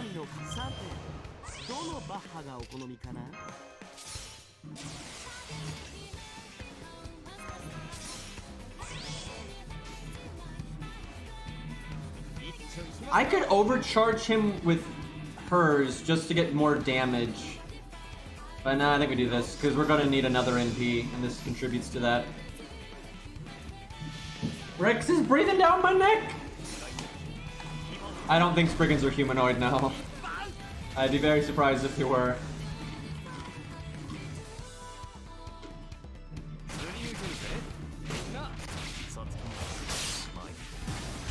Man, if that had been an art card, we could have looped.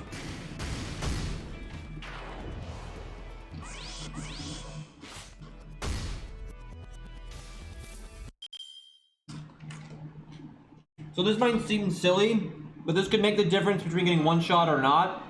And there's no way she's living very long, so...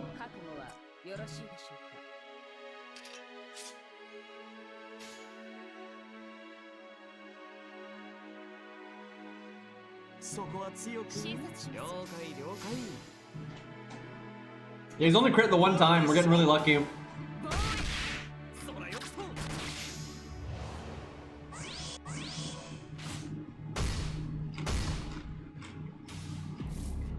Alright, chat. I'm gonna leave it up to you. Do we do it again? Do we give this brigand another shot? Did he just have a bad day? Because obviously we win this turn because he's still poisoned. We got our MP. Do we give this brigand a round 2? Green is hacking, yeah.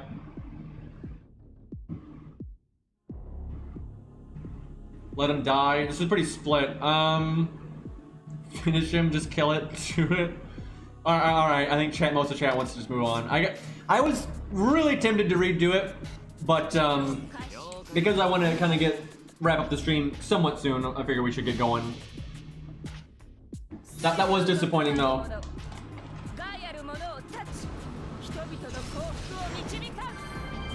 Kill it, redo it, lol.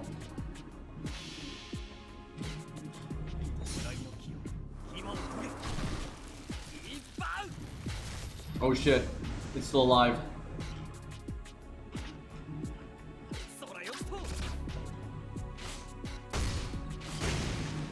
There it is. It didn't have too many buffs on that one though.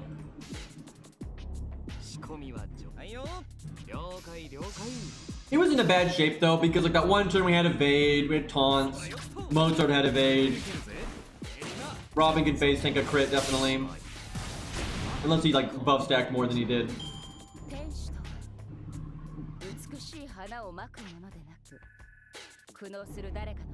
We definitely got lucky there though.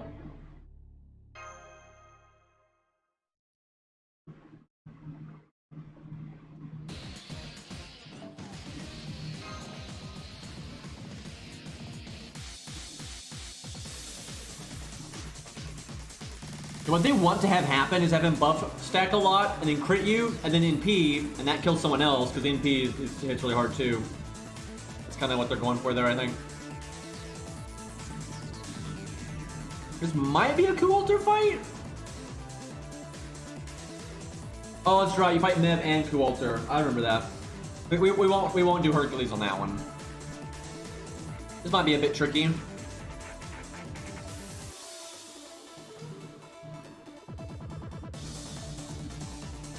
Don't know if Mozart's worth it. We'll see.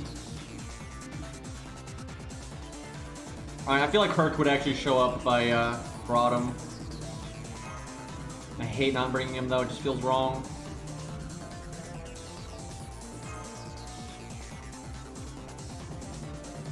David could be really good here. Let's see how this does.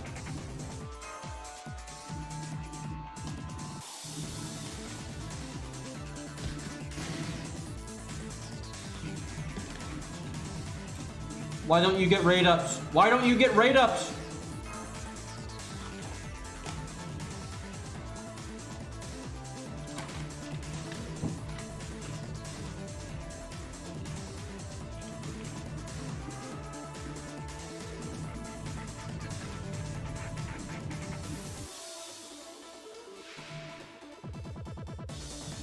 Pretty sure Mev dies here.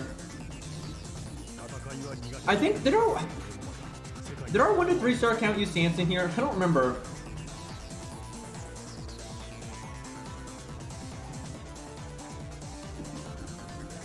Good, lol.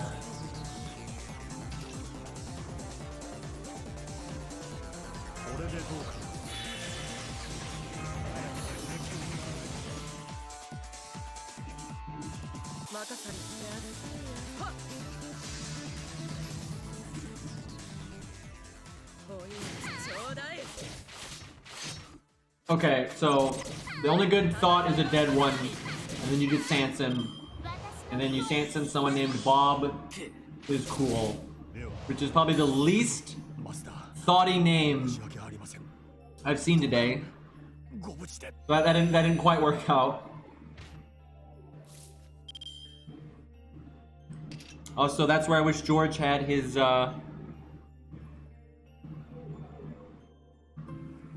Guts skill. That was too soon. That's not good. I needed like one more turn.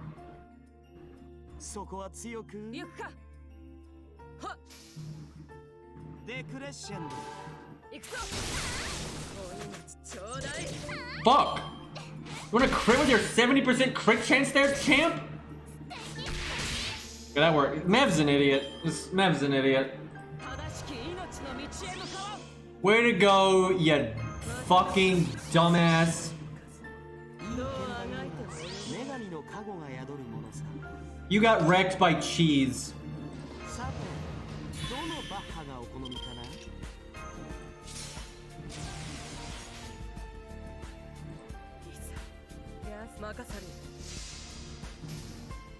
It's probably a lot smarter to kill Ku Alter first and then have an assassin clean up. That makes so much more sense than what I'm doing. I actually have no idea. The thing is, if I didn't know that she had more health like that, so I just didn't, you know, I know what getting into. But with this, now that I know what they have, it makes so much more sense to like start off with Ushi or something and take out Ku Alter, and then in the back you put 100 face. That's just so much better. Why? Because Ku Alter hits 1,000,000 times harder than Mev does. And any class can take care of Ku Alter, right? You don't need an assassin specifically to take care of Ku Alter like you need for Mev. And then if Ku is gone, the amount of damage coming your way is way lower.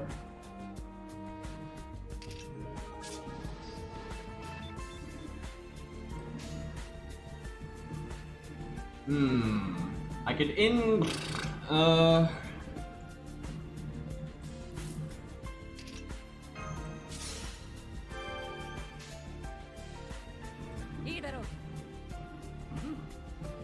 It sucks to pass up that 50% Buster crit when she has her Buster up, but...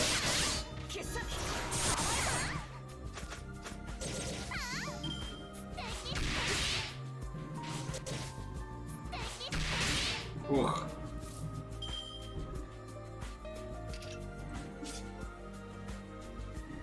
This is so awkward. I want Rama to NP Ku Alter, but I'm gonna have to. Someone's NP is not gonna get good value here, no matter what I do.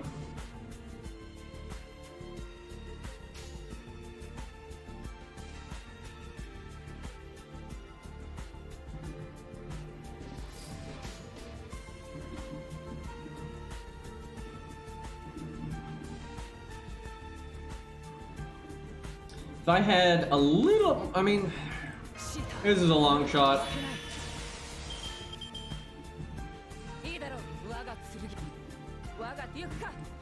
This is probably not gonna work. If he high rolls, this actually might work.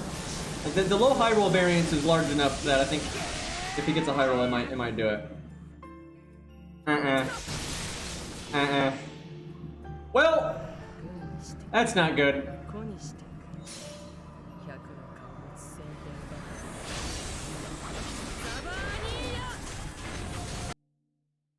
Oh my gosh. Really? Nice turn, you nerds. What a great time to quick charge when it's your final action.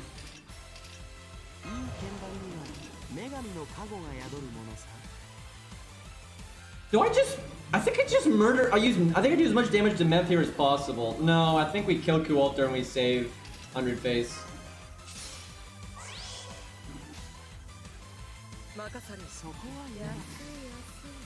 Dude, it's so much smarter to kill Ku Alter first and then put an assassin in the back. It's just so much better. I guess it's still gonna work. We're gonna win, but it is way off meta. He doesn't cast Protect from arrows much in this fight, as far as I remember, and he only gets one action per turn, so it's just not really a thing. But in the later fights with him, he'll definitely use it. Well, she didn't even hit 100 face, so please hit her now. Although my evade was just wasted. There you go. Give me that MP gain. Dude, I like how the hit count on that should be so high, but it's not. Like it's one of those.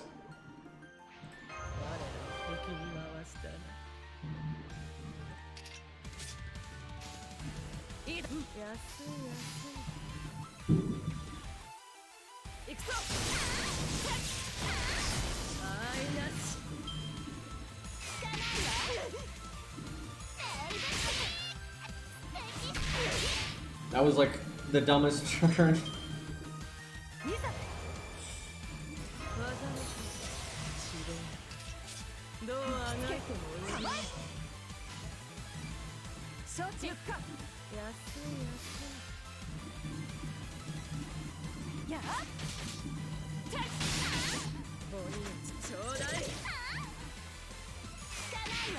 Wow.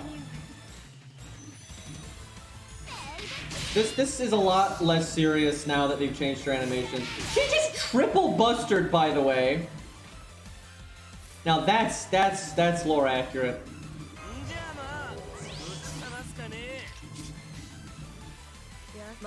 I kind of want to have Coup Killer, but he's not really getting the cards for it. I've done a Coup solo of Mavs before.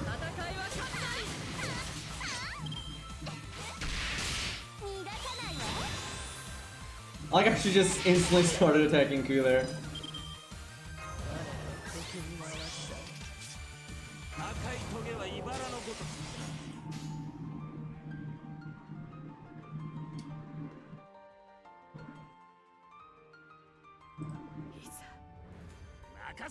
I'm hoping the NP somehow doesn't kill. I wish she didn't land the art up, but it's probably gonna kill.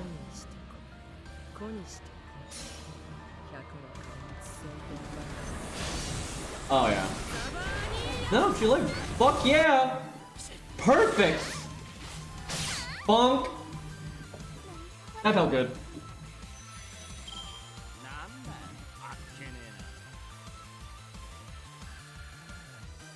There's Robon 5.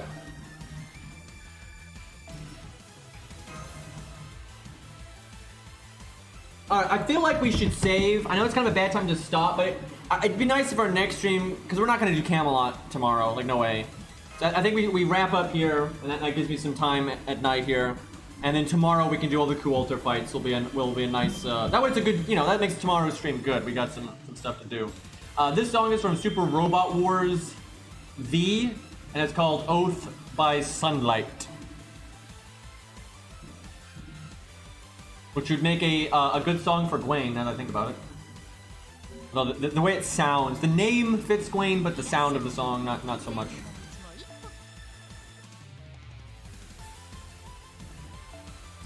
By the way, Rex, I saw you get those two ley lines, and I'm not happy about it. Yeah, Rex got two ley lines and one FP summon. Freaking bullshit. Like, I would kill for that. I'd kill Mev. I'd kill Mev for that. Happily.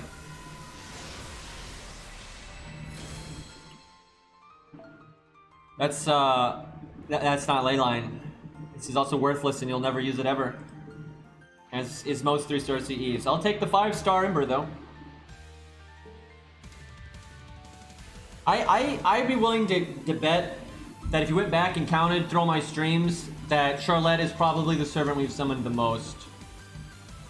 And now obviously whatever you summon the most is going to be a 1-star, but right now it's definitely her. I think we've still only gotten Mozart once. We've gotten her like 20 times or some crap. And I think we've gotten Mozart once. Kinda whack.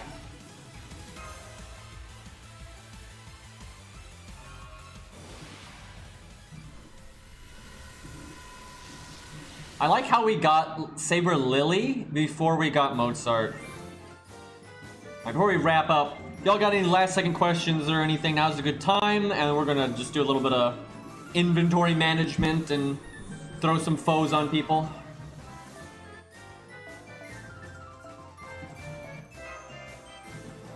Why? Why not?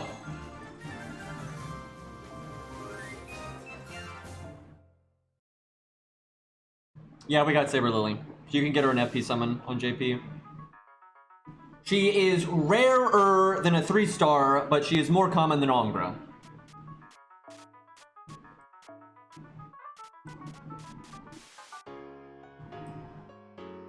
I mean, there is no GSSR right now, unless you're talking about an A, in which case I don't care, and I don't even remember what those are.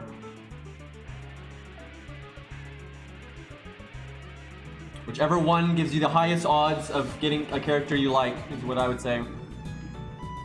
Like, what I do, if I actually care, is like, you go through every character, every 5-star you could get, and you rate them as either you want them, you don't want them, or they're neutral.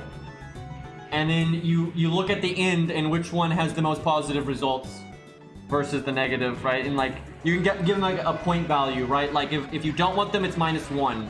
If it's neutral, it's 0 or 1, and then if you want them, it's +2 or +1, depending on how you're doing it. And then whatever has the total point value at the best at the end is like theoretically the most likely to not upset you. But it's RNG, so God knows what's gonna happen.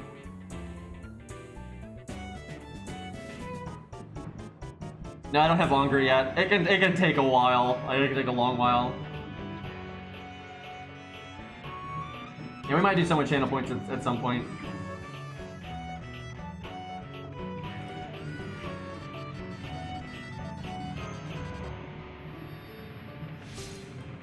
The recent buffs were completely unnecessary, and neither of those units needed to be buffed. It doesn't make them like broken OP or anything, although it makes them very, very, very, very, very good. But it was super unnecessary. And I have no idea why they did it. Especially with Sherlock. The Sherlock one was pretty weird. I think it's because they had their heart set on giving him an interlude because they're kind of pushing the Lost Belt storyline forward with his interlude. And then they kind of wanted to buff him while they were at it, I guess. Yeah, I really think they should have buffed some of the other characters instead, like William Tell.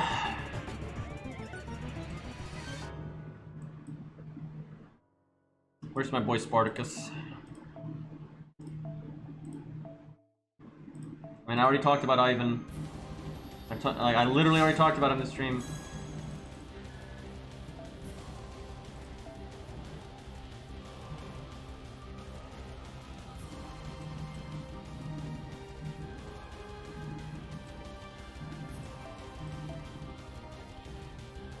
Okay, I think we're pretty much out of foe items. I think if there's a class I didn't check.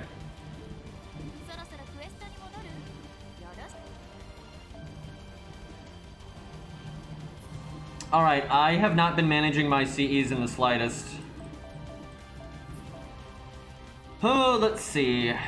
Do I have extra copies of this? Probably not.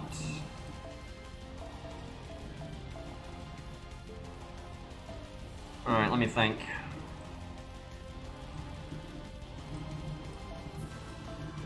I might as well do this because you're not going to use it until it's MLB. It's not like with K-Scope where it's nice to have the extra copy, right? Like, this thing is worthless until it's MLB.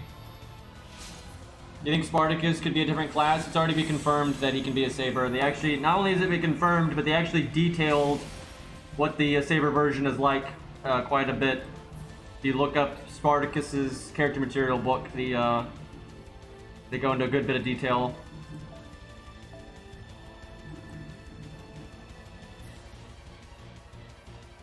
I should be doing XP bombs, but I don't give a fuck.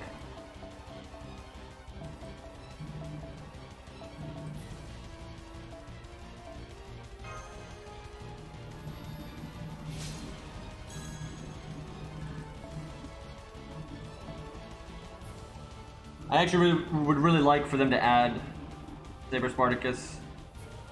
I'm gonna wait to level this one until it's got a higher level cap in case I get a random super success or something. Okay, this I should level.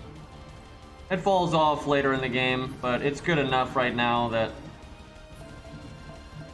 I don't mind leveling it. Now, sometimes I use my 3-star CEs for fodder, but because this is a new account, I really want the mana prisms, so I'm not going to do that.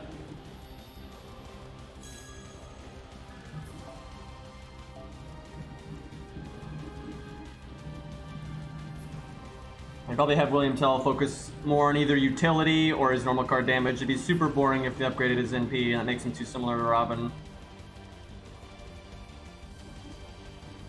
Yeah, I'd probably want them to focus on his utility, because that's what makes him unique. There's no point in making him really samey.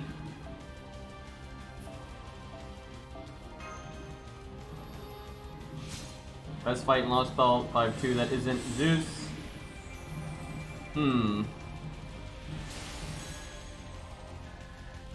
I'll be Demeter. That was really fun. I enjoyed all the boss fights though a lot. Like even the easier ones, they just gave you a good like template to do solos and stuff, but they were still really hard. Like they were like that nice Goldilocks zone.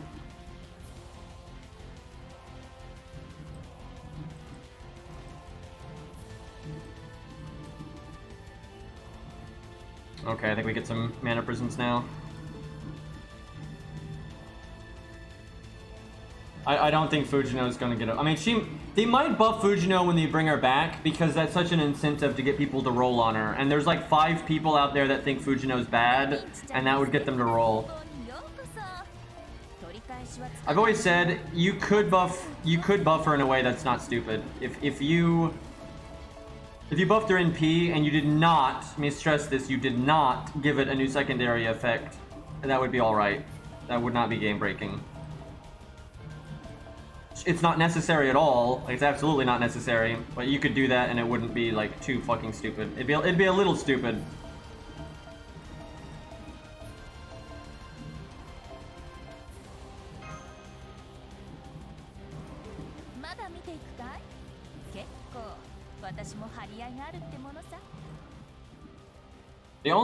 The only con with her is just the fact that she is so skill rank dependent, right? That's like the one thing with her.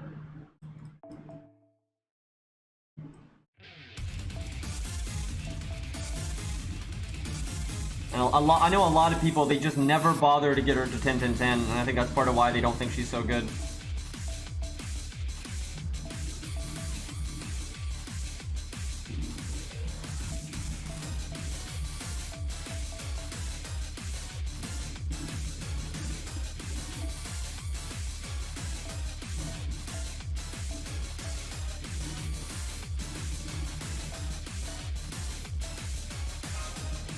That's a lot of XP I just threw away, but yeah, these are all stupid.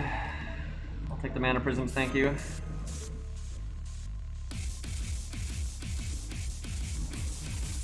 Oh yeah, we have these command codes. They would be helpful right now, but I'm gonna wait. I have no idea who I'm gonna give them to. I know who, like the MP battery one is really good for a lot of people, so I'm not really sure who we want to give it to. We might give it to Herc. I could see that working out. It could also go to waste though, so I don't know. It would not be super consistent on him.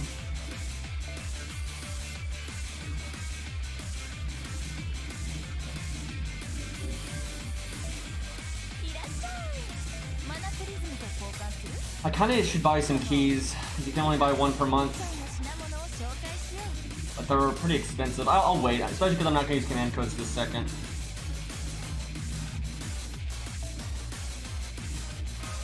It's a bit painful, but oh,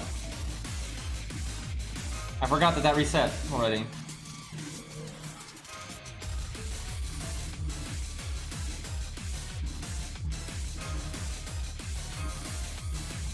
I mean, Ku, Alter, and Herc and Fujino, they're not really straight DPS. That's not really how that works.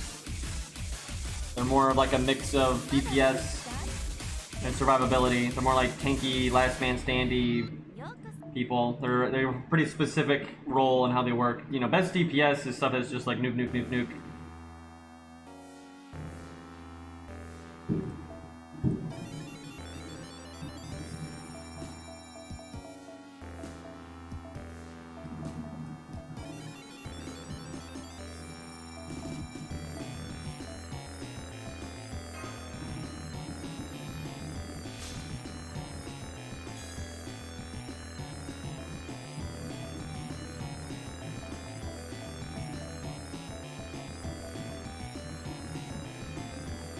Wait, did I not? Oh, I must not have had enough to buy all of those. Feels bad.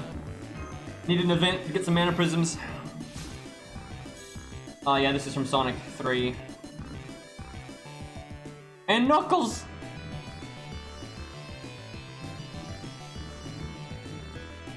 I don't know who to give these to. Fuck it. It's probably not right, because we're not going to use them in Camelot, really. But, I don't care.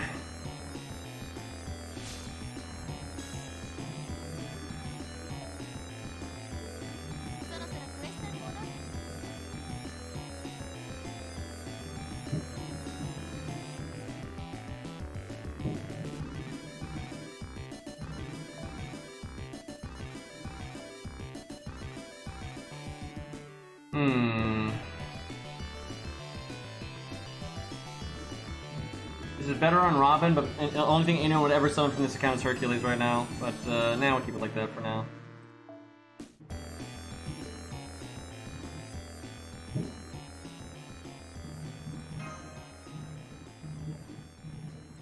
Alright. Oh wait, hold on. That's better.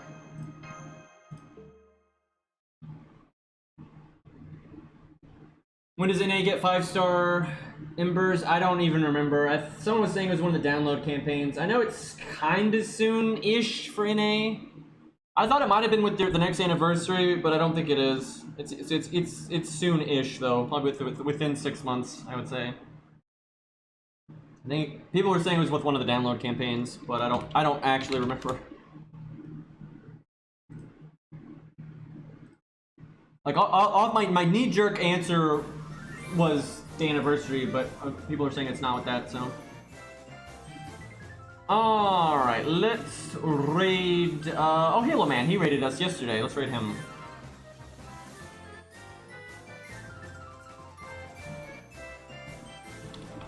Alright boys, thanks a lot for hanging out. I'll try to stream tomorrow, and we'll finish up America. And then hopefully we'll have an event soon, but it doesn't look like one's coming for a little while. But thank you for hanging out, everybody. That was actually fun. I had a good time. I was kind of tired today, but that was a good time. Peace!